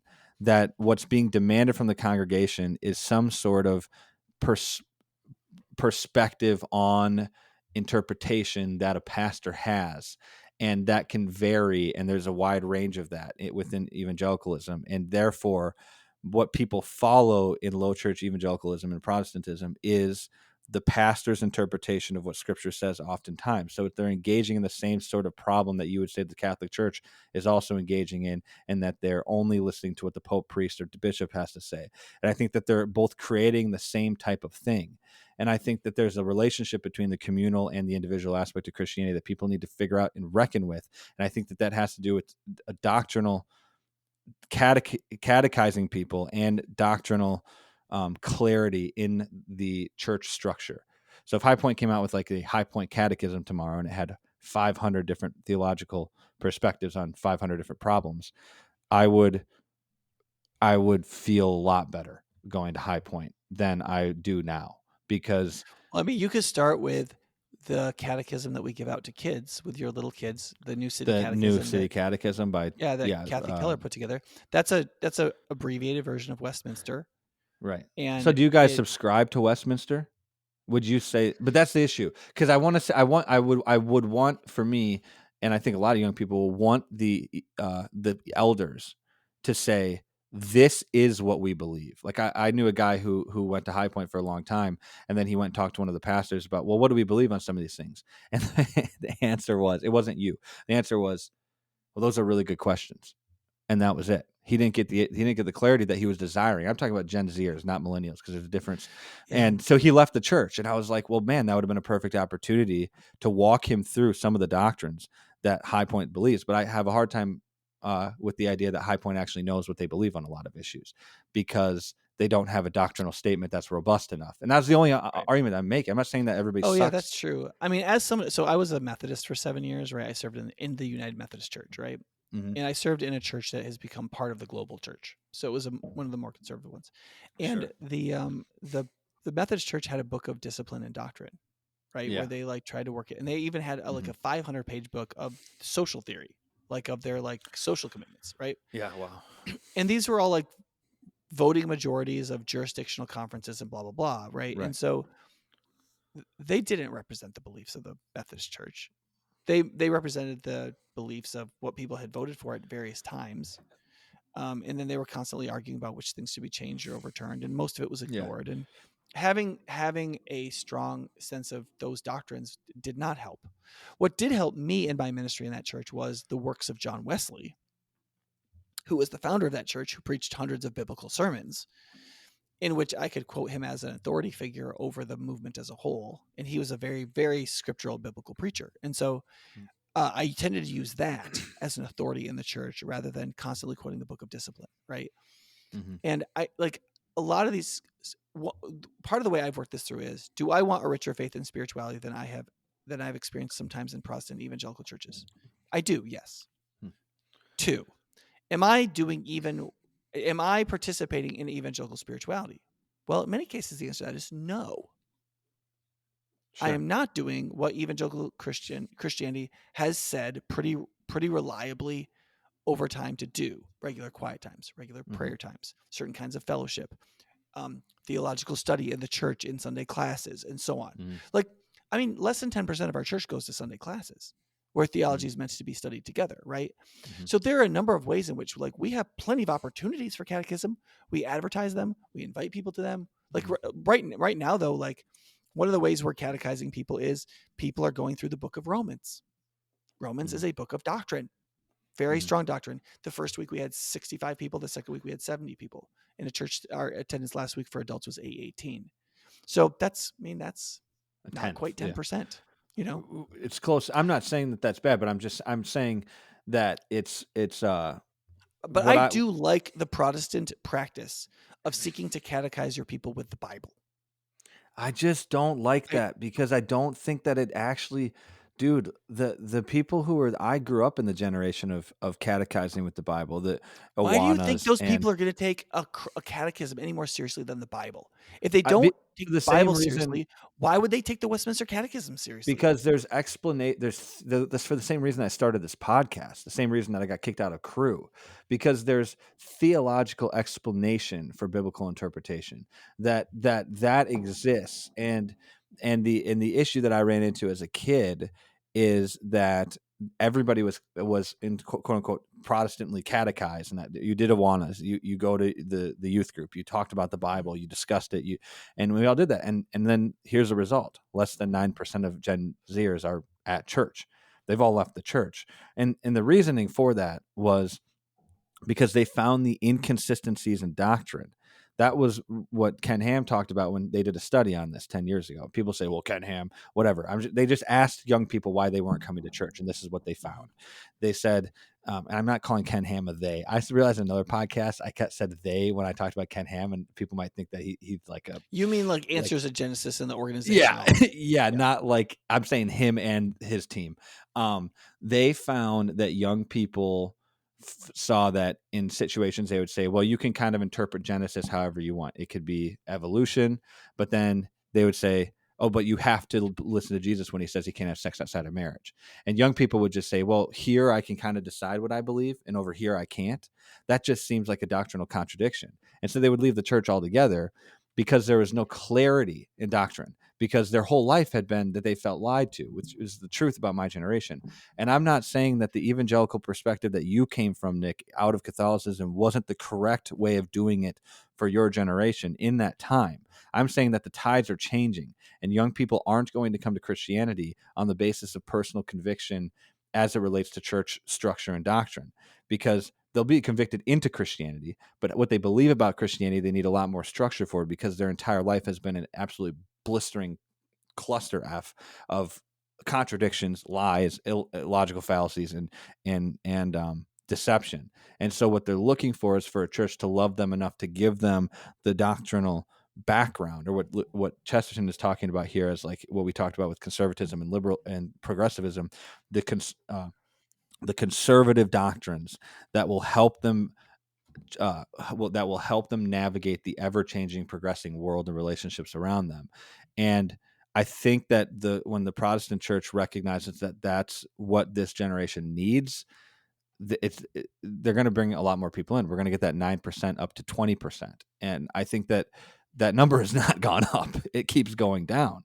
And I think we need to self-examine and say what is necessary for this time, because I think that it is changing in a lot of ways. So I'm not saying that your conversion out of Catholicism was irrelevant, because I don't think that's the case. I'm saying that the same type of thing that you experienced 25 years ago or 30 years ago or 40 years ago or whatever, however many it was now, is different than what people are experiencing today.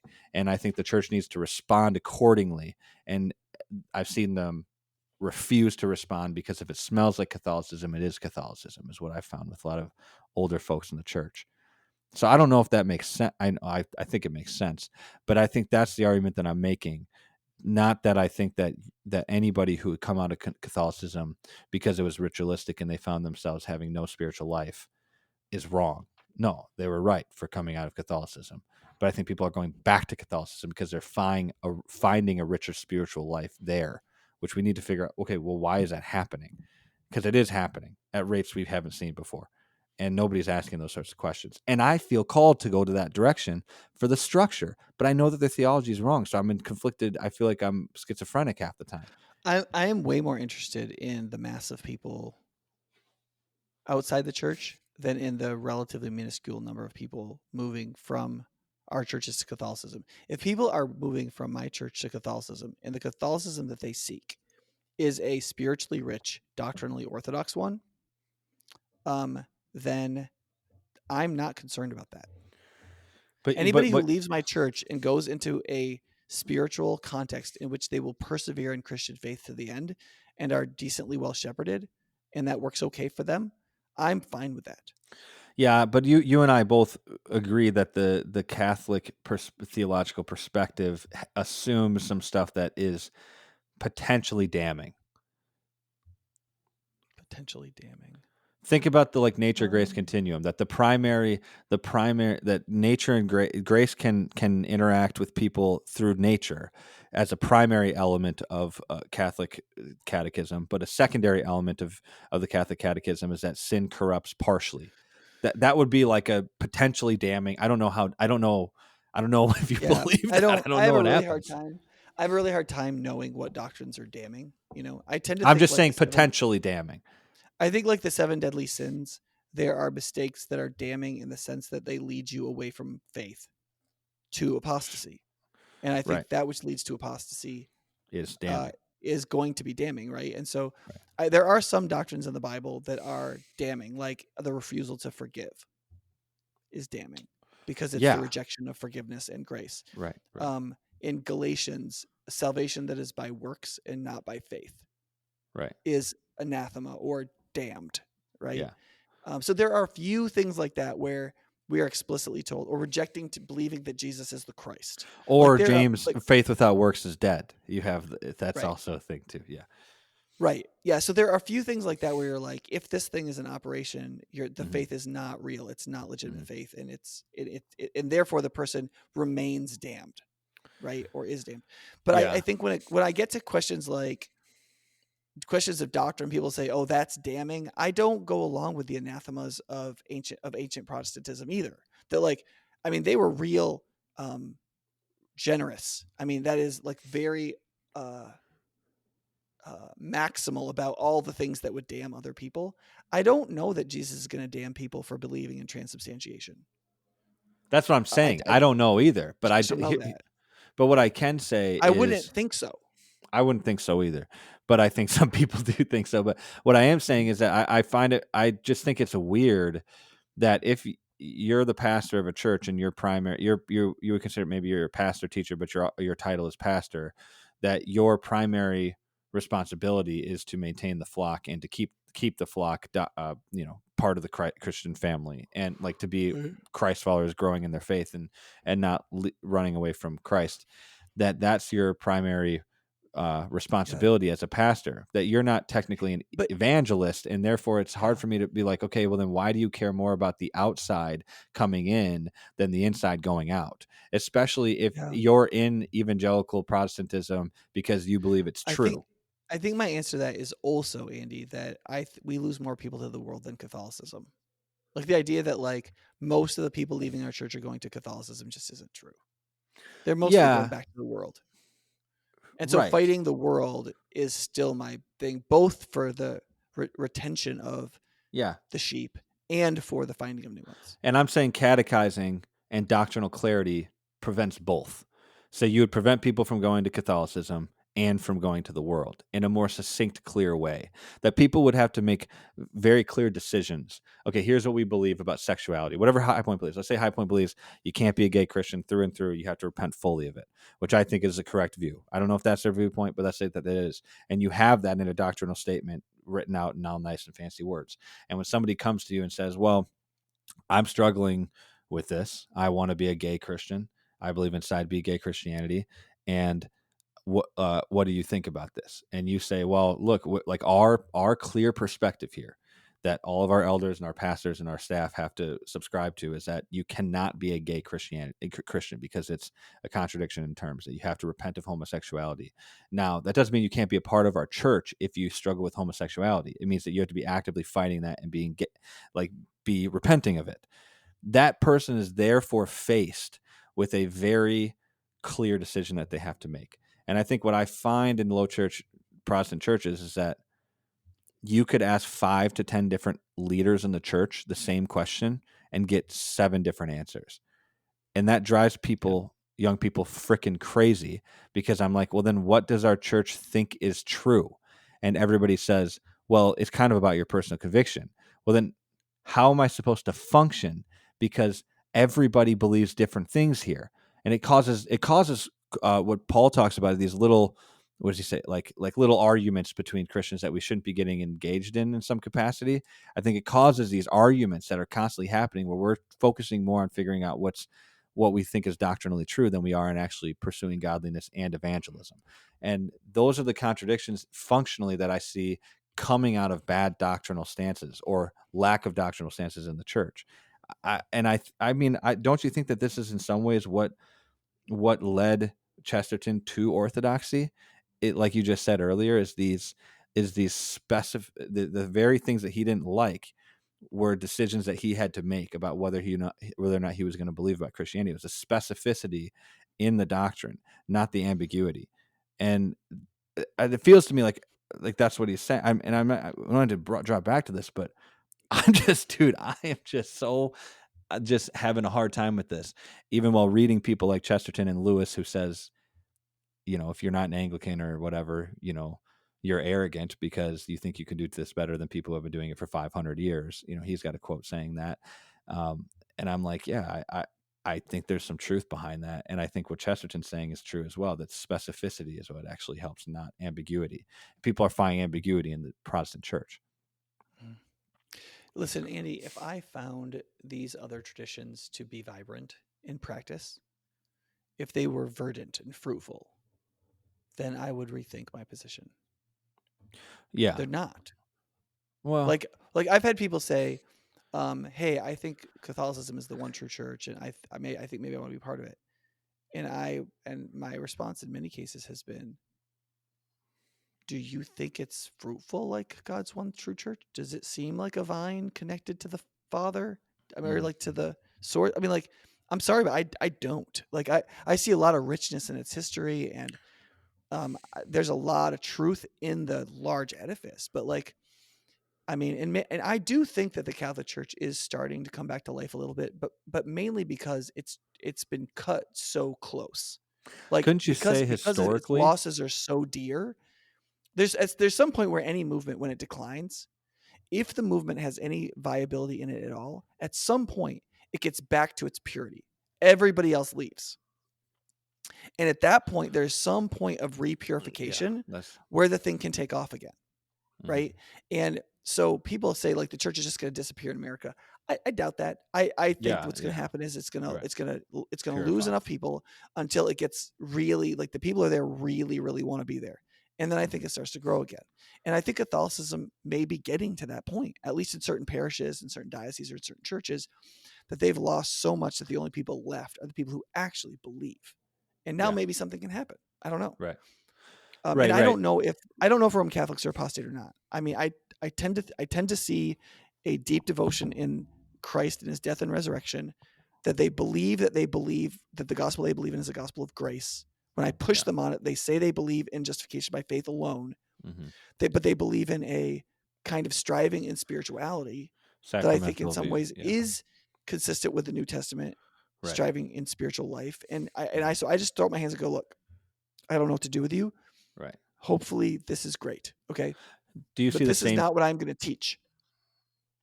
Sure. Do you see the same issue in evangelical or low church non-denominationalism? I see not that same issue, but the different issue that produces the same, the thing that you were like, look, is this producing a Christian? Is this producing godliness? You're saying you're not seeing that in the Catholic Church. Are you willing to say the same thing about non-denominational churches in America? Because I absolutely don't think that those are producing godly people at all. Yeah, look, when I say that I'm an evangelical, I don't mean that I'm a Bill Hybels evangelical. I mean that I am a Carl F.H. Henry evangelical. Carl F.H. Yeah. Henry wrote the better part of 1,000 pages on just the doctrine of God and his authority, Mm-hmm. right?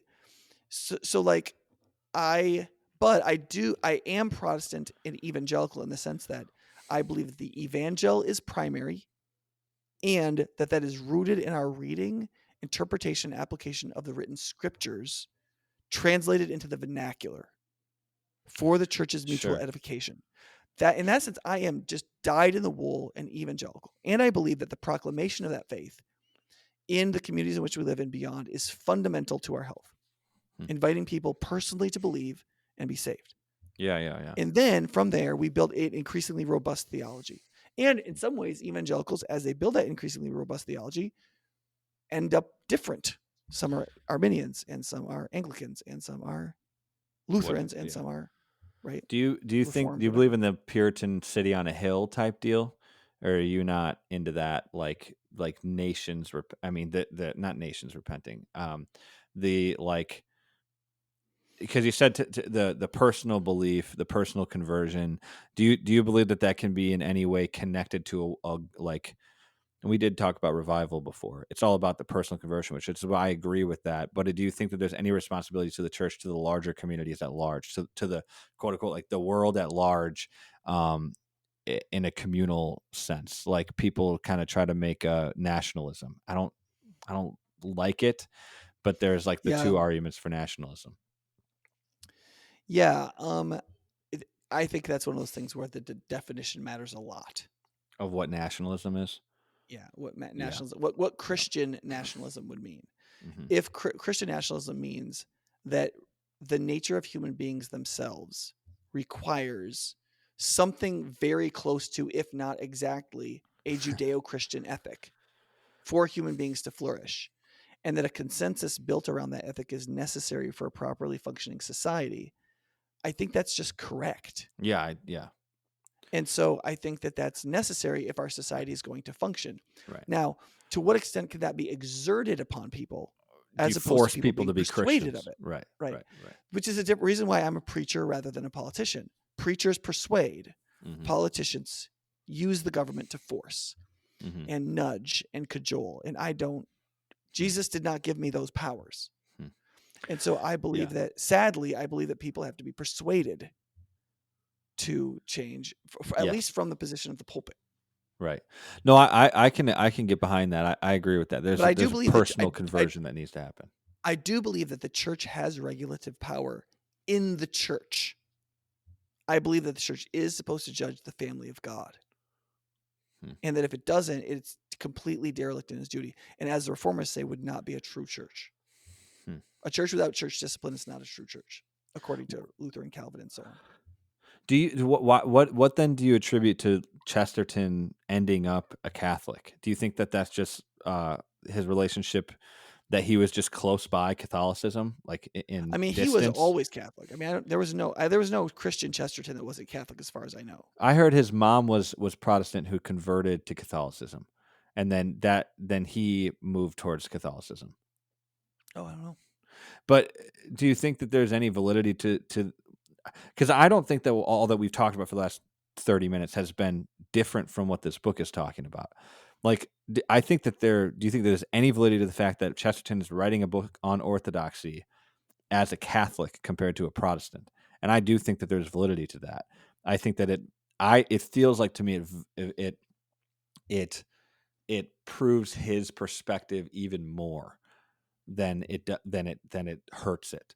Where I think a lot of Protestants will say, well, his connection to the Catholic Church would hurt his perspective because orthodoxy is found in personal conviction, whereas he's engaging in this high church, more more like communal version of Christianity. And I don't want to I'm not saying Protestants aren't communal.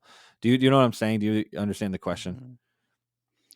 Mm-hmm. I don't know if I do. I think part of what Chesterton's getting at is when he talks about orthodoxy, in his arguments, he's using this sort of sense of the whole history of the church, what she has believed and what she has done.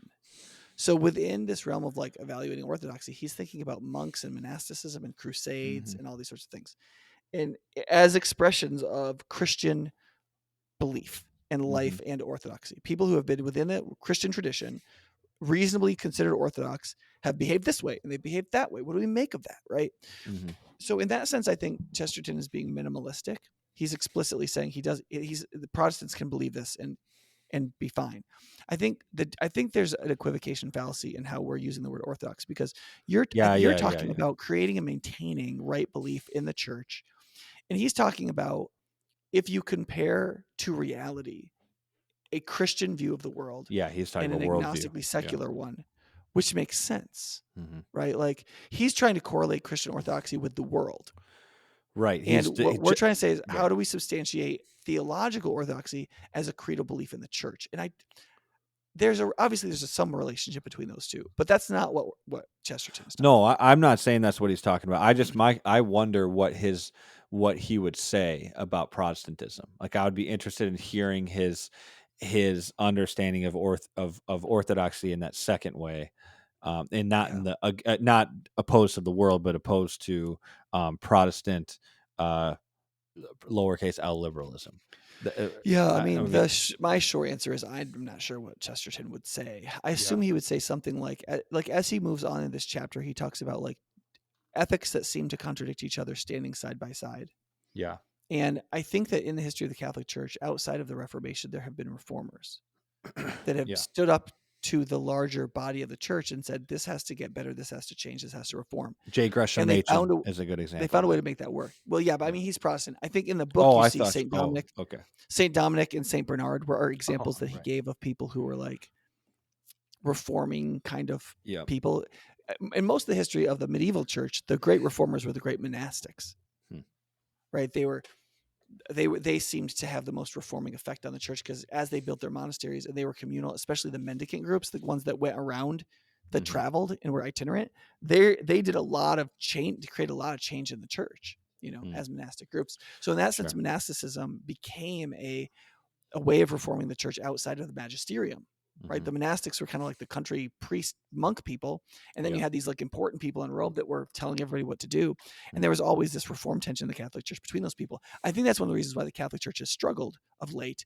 Monasticism has all but died out in the Roman Catholic Church. There just aren't like very vibrant monastic movements, as far as I can tell, breathing life, spiritual life into the Catholic Church, where people are saying the main thing I want to do with my life is pursue God. Instead of the main thing I want to do with my life is lead the superstructure of the church doctrinally and functionally in terms of power. Right. And so I think that so there has been a lot of reform in the Roman Catholic Church, but oftentimes not in the way that the reformers were looking for.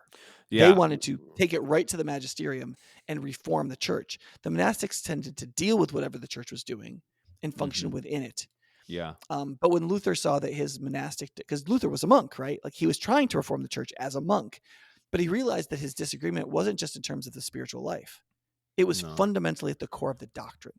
Exactly. And at that point, he found himself fighting with the magisterium. Right. In which I say, just for clarification, it might sound to people like I'm defending Catholicism in this podcast. I'm not defending Catholicism's theology. I was just talking about Catholicism's structure, practical church structure, and longevity.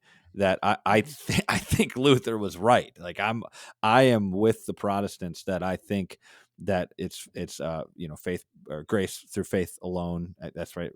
Grace through. What is it? Grace through faith. I'm all for that stuff. So I don't want people to think that I'm like just becoming a Catholic right now, because I'm not. But I'm just trying to figure that stuff out. Can we talk about a couple of these contradictions? Go ahead. I want to say one more practical thing about this, and that is that like in the 20 years, and particularly the 15 years I've been, or 14 years I've been pastoring in Madison, I would put my record as someone who intentionally belongs to the whole church of all of the people who believe in and follow Jesus the Christ up against any bishop, any communalist, any denominational person. Like, our church has done more in, with, for, and to other churches unlike us, of people who love Christ and follow his word, than any church I know of. We are the most non-sectarian, most like open-minded, all-including, and yet doctrinally differentiating Mhm. church that I know of that exists in our region. And that comes from a biblical evangelical perspective on the church. kind of, It is because both communal. Presbyterians would disagree with that, and What? Anglicans, that being open-minded and doctrinally, what would be a good word for that? Doctrinally, I don't want to say liberal, because I'm saying doctrinally No, when I say open. open-minded, what I mean is that, like, I can work with charismatics, I can work with Right. black churches, I can work with Latino churches, I can even work with Catholic churches. Like, I have a good friend who's a Greek Orthodox priest, who's a Ukrainian Orthodox priest. Like, do we have a lot of theological differences? Yes. Sufficiently that he might not be sure that I'm going to heaven? Yep. But I think he believes in Jesus the Christ. I'm not sure that he's anathema. I see Christ working in him. And so I'm trying to participate in him, recognizing that I think he's part of the body of Christ, most widely speaking, right? So I'm trying to purify the center, but I'm still radiating in participation out to the edges. And you can go through your liberal Methodists and your Roman Catholic bishops and your like super political so-and-sos and suches. And you can go to your big seeker churches that say we're for the city. And as far as the body of Christ goes, I would put my record up against anybody's in Yeah, terms of my willingness to work as broadly in the body of Christ as I possibly can, believing that there is one church, there is one head over that church, there is one authority in that church, right. that he has spoken and shown himself with authority in the scriptures, that the scriptures are not hard to interpret. They're pretty straightforward in many ways. We have not yet believed all the stuff that's clear, right? And that we can learn its basic content and it can shape our faith. And I believe that. Yeah, and I'm not saying I'm against any kind of catechism at High Point Church. Right. I'm just saying what I am saying is most of High Point Church couldn't tell you 3 of the things in our little evangelical doctrinal statement, I much know less that's a problem. like a catechism. But you said all that, and fine, let people make that decision how they want to. Because I was at High Point for 7 years, and I would say all the things that you just said are why I think High Point isn't going in the right direction. So as I'm seeing it in the congregational, what going in and out of the congregation and seeing, knowing the people of the church, I'm seeing it go in a different direction. Time will tell. And I'm not trying to degrade High Point, and I'm not, because I've been there. I know the church, it was. It's tough to be the person with the positive vision. Like, I'm super good at criticizing people and things. Yeah, but it's tough to be the person with the realistic vision who's supposed to do everything. It's also tough to be the person with the negative vision when everybody else has a positive vision. I mean, Luther was the guy with the negative vision. As the person who Luther was the guy who does both all the time. No, well, it was easier for Luther to say all this stuff is wrong than to build a Protestant church. When Luther tried to build a Protestant church, everybody got the wrong idea, and you had the peasants' revolt, and 50,000 people got slaughtered. Sure, I'm not disagreeing with that, but I don't think that what I'm doing is constant, like pessimism about it. Like I think what I'm saying is that that we are not, you and I are looking at the same entity from a different perspective and seeing a different outcome. We're seeing different fruits of it. And I just think time is going to tell if I was wrong or if you were wrong, because I don't look at, I can't, I try to look at it from a different perspective, and the same result continues to come out. And I don't think that that's because everybody sucks at High Point. I do not think that. And I don't even like analyzing it on this podcast, because I think people are going to think that it sounds like slander, and that's not what I'm doing. I don't hate the Church of High Point. I'm frustrated with the direction that it goes in for reasons that I've stated on this podcast. And yet, like, it's like the whole situation where, does the Pope think that what the Pope is doing is wrong? No. Does the Pope have a good perspective on if the Pope is doing the wrong thing? No, because he's got everybody around him, all his sycophants around him, telling him that he's great. And I would say maybe that's the case at High Point. And you might come back in 10 years and be like, you were wrong. Screw you. So that might just be the dynamic. I don't know. Because I think I know, but you think you know too. And it's a tough thing. So I don't want people to think that this is like I know great people at High Point. I'm not sure. So I think one of the sorry. interesting questions here is, what are you going to title this podcast? Are you going to call this Is High Point Discussion Orthodox? Yeah. Chapter 6 in Orthodoxy, right? I was just thinking about that. Like as we were talking, I was like, shoot. But I think this is a conversation that people are For interested the in. record, I think the listener could confess that I have attempted to bring us back to Orthodoxy a couple of times. Yeah, and that's fine. Listen to the listener. Look, hey, dude. Look, the young people, everybody that I know, they say they love the 4-hour podcast where we talked about a ton of different things. So yes, I felt like we had a pretty good agenda for that one, though. Like we knew what we were going to talk about. We said what we were going to talk about. We talked about it. Like that was actually not that undisciplined, even though it was so much longer.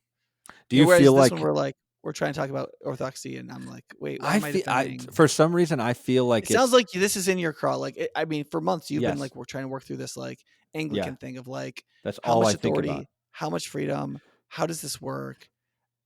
Listen, a lot of people go through that. Like Vince Pieri, like just about fell off the wagon for a year trying to work through that. I mean, like he was trying to sort out what is the relationship between freedom of conscience and the authority of the church. And like to bring this back to Chesterton would say, yes, that those two things have to sort of exist side by side. And the church has actually always had great institutionalists and great radical individualists. Reformers. Who are like, look, this is what's right. You guys are all wrong. And other people are like, look, if we don't get together and have some kind of structure, this is going nowhere. And the church was at its best when those two people found a way to do something productive together. Do you think that's true? Do you think J. Gresham Machen would have been better off or Luther would have been better off trying to work with the mainline church for Gresham or the Catholic Church for Luther? No, probably not. But I think the situations where it worst broke down might not be the best test cases. There have been places where people have figured out how to work. So, for example, Melanchthon was very much a systematizer. Luther very much like a stone thrower. They're very different people. But by working together, they were able to get Protestant Reformation through in Germany. If it has just been Luther throwing stones without Melanchthon like doing some political stuff. Another example is like there's this axis between Luther and the lord over his region called Frederick the Wise. Frederick the Wise was like super, super, super sly politician, deep faith. So deep he'd spent a large portion of his wealth buying Catholic relics from all over the world. He had one of the greatest relic collections, right? And then Luther comes out with like the Bible and like Protestantism and whatever. And Frederick the Wise protected him. And without Frederick, Luther would have been dead. And because of the institutionalism of Frederick the Wise, but yet still he had integrity. He wasn't a politician in the no integrity sense. He was a politician in the high integrity sense, which is very rare. Because of Frederick the Wise's protection of Luther, Luther got to be Luther. What also happened was Luther then gave Frederick the Wise the German Bible. And the ultimate result was Frederick the Wise got rid of all of his artifacts. Interesting. Wow. Right? And so there was this interplay between them that created this like super synergistic reality. And either one of them could not have done it. You have to have the firebrand and you have to have the prudent person.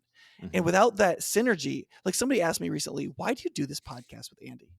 Oh, really? They asked you that? And I've had, because was it like screw Andy, that type of thing? Was it like, why do you engage? There was a little bit of that. Yeah. But it was kind of like, Nick, you have so much to do. You're so busy. Why do you, and part of it's like, part of what I'm trying to show is that the firebrand and the prudent man can talk to each other and maybe get somewhere.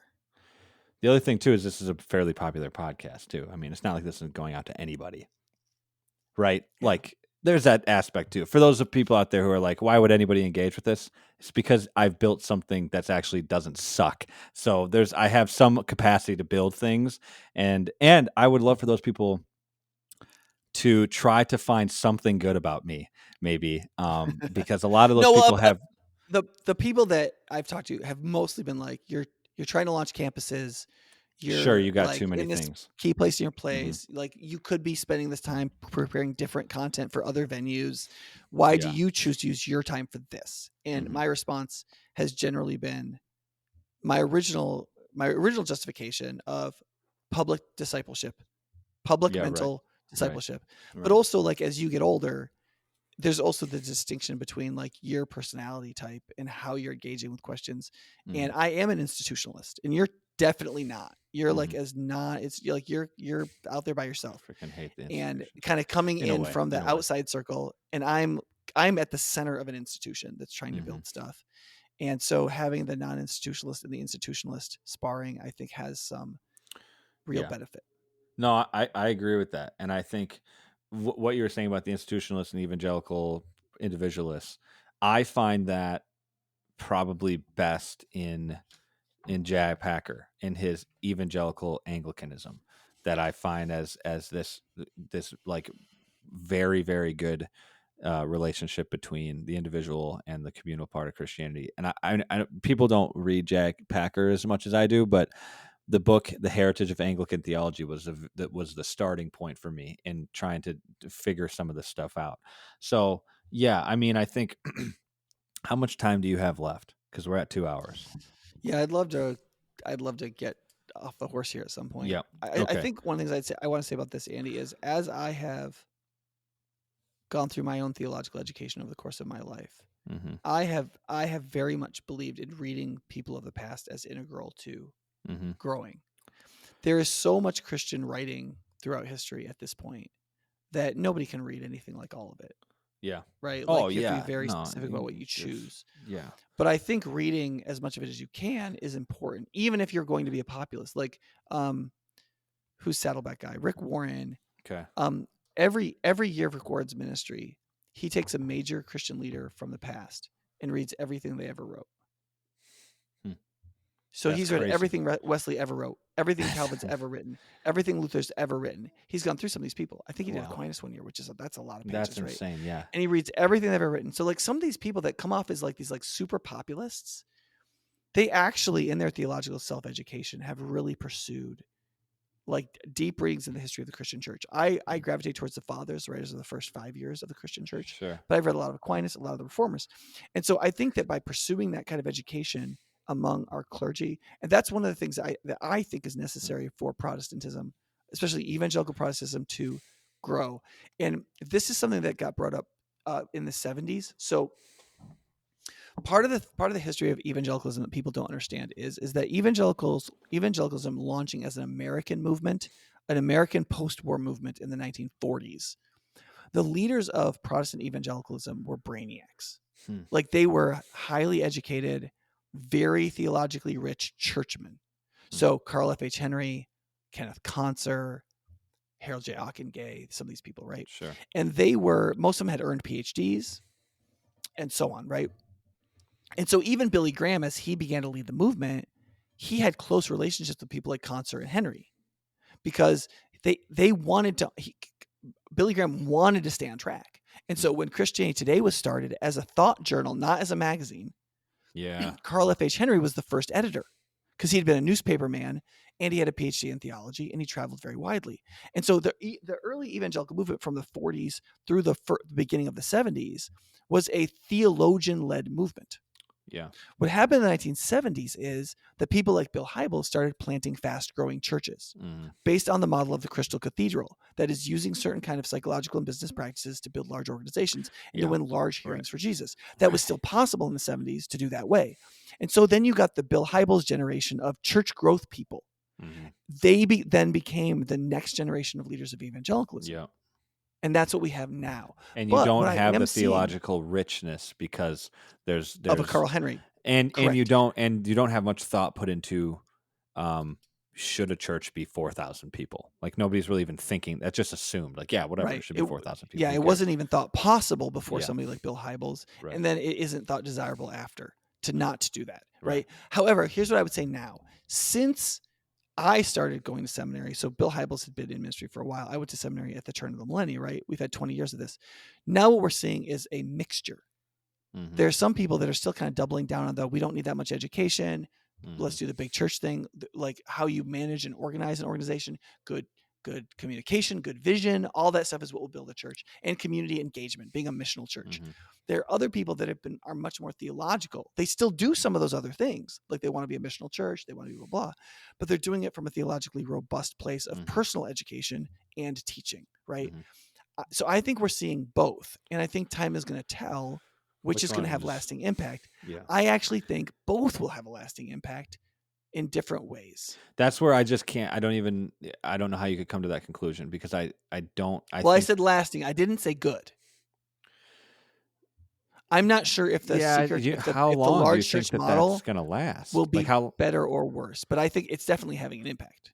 I think it's having some sort of impact, but I don't think it'll last over 200 years. Like, I don't think that impact is going to last over 200. I guess it depends on what you think is a long-lasting impact, because I don't think it's you're not drinking. I Is that think that alcohol? That's not alcohol. What is it's that? an alcohol bottle, but it's water. Okay. I don't like drinking out of plastic jugs, Yeah, so yeah. it's Because I like drinking out of glass. Nick's getting drunk on this podcast. No. Yeah, No, no, you're not. I mean, most of the things that exist now will have impact in 200 years. It's just what's the impact, right? Right. Will they still have a robust, vibrant impact? But I mean, I agree with Ronald Reagan when he says like every generation has to understand liberty and reestablish it anew.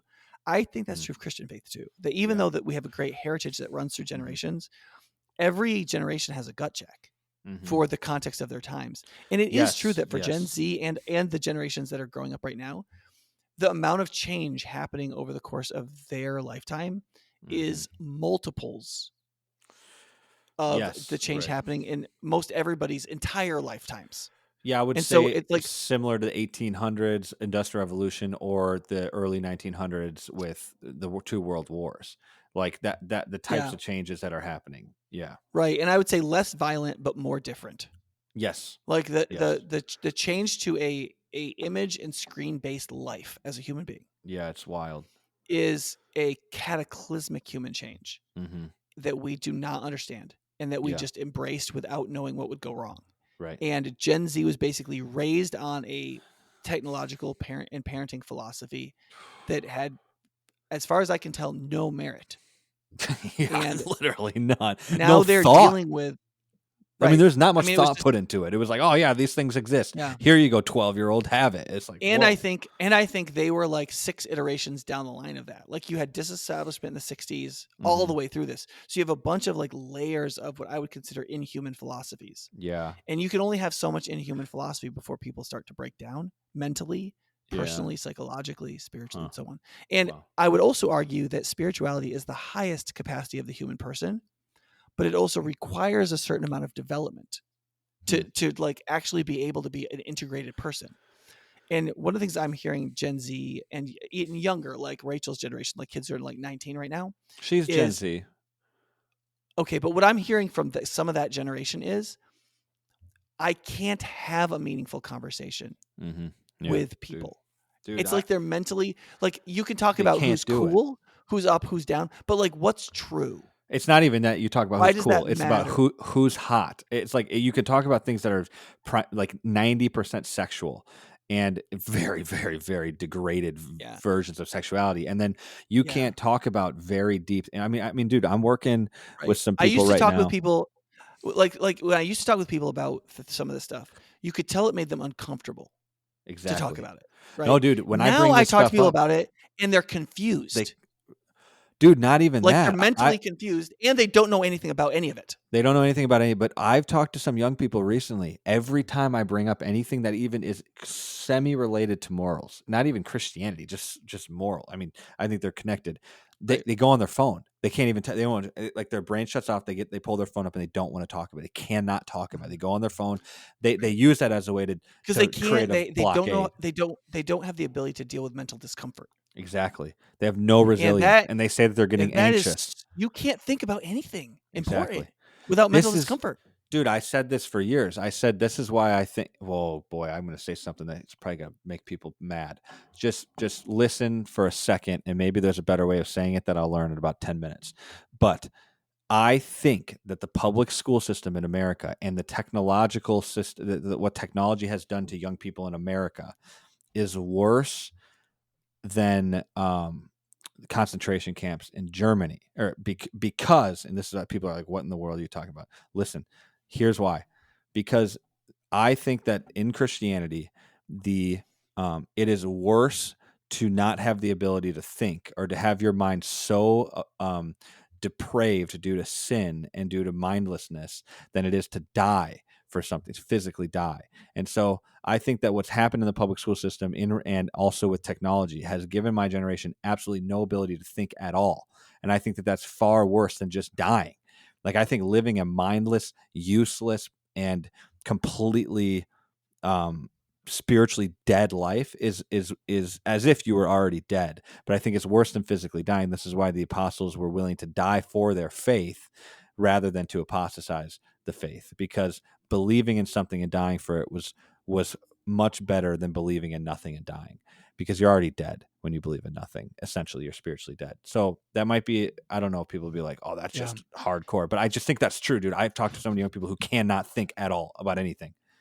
Well, I think one of the things to point out there is that the concentration camps became possible after the psychological death of Germany. Exactly. Right. Exactly. So people had to go mentally become mentally deranged Yeah. for concentration camps to be thinkable. Exactly. Right. And there's this verse in the Bible where Jesus says, "Don't fear the one who can kill your body. Yeah. Right. But afterwards can do nothing to you. Fear the one who can throw both your body and soul into hell." Into hell. Yeah. And you could say that same statement in reverse, saying something like this: don't fear the worldliness, just the worldliness that can kill your body. Fear the worldliness that can kill your body and destroy your soul. Yep, exactly. Right? And the thing about some of the this modern ultra hyper secularism, like, it's a weird mixture. I don't want to just call it progressivism, because I would like to nuance that a little bit. Yeah. But it's like this sort of like modern, like completely amoral, sensuous, immediately reactive, presumptuous, ignorant mentality produces people incapable of thinking carefully, deeply, meaningfully. They get anxious to consider anything important. They don't even know how to talk about truth or beauty or goodness. All they can talk about what's up or what's down, what's happening in their environment immediately that they're reacting to like an animal. And that will destroy your soul, and it will ultimately create a situation in which a lot of bodies will be destroyed too. I was going to say that whether that's through transgenderism it precedes the gulag. Yeah, or through people committing suicide. They always get to that other state, the state of spiritual death, before they get to the state of physical death. It's almost as if the physical death is just like, I don't want to be flippant about it, but it's almost like insignificant compared to what they've already been through. That's just kind of like the cherry on top, where it's like somebody has gone through so much spiritual depravity and so much mindless living that putting a bullet through their head was just kind of like the little thing that happened at the end, because it had all already happened. All the bad stuff had already happened throughout their entire life, which is just horrible. I mean, it's sad. I've seen this literally happen with friends of mine who killed themselves. Yeah. And it's, if you read the Two Towers, where Wormtongue has control of Theoden's mind. Theoden's a king, right? And Wormtongue, this man comes. Oh yeah, dude, that dude's a scumbag.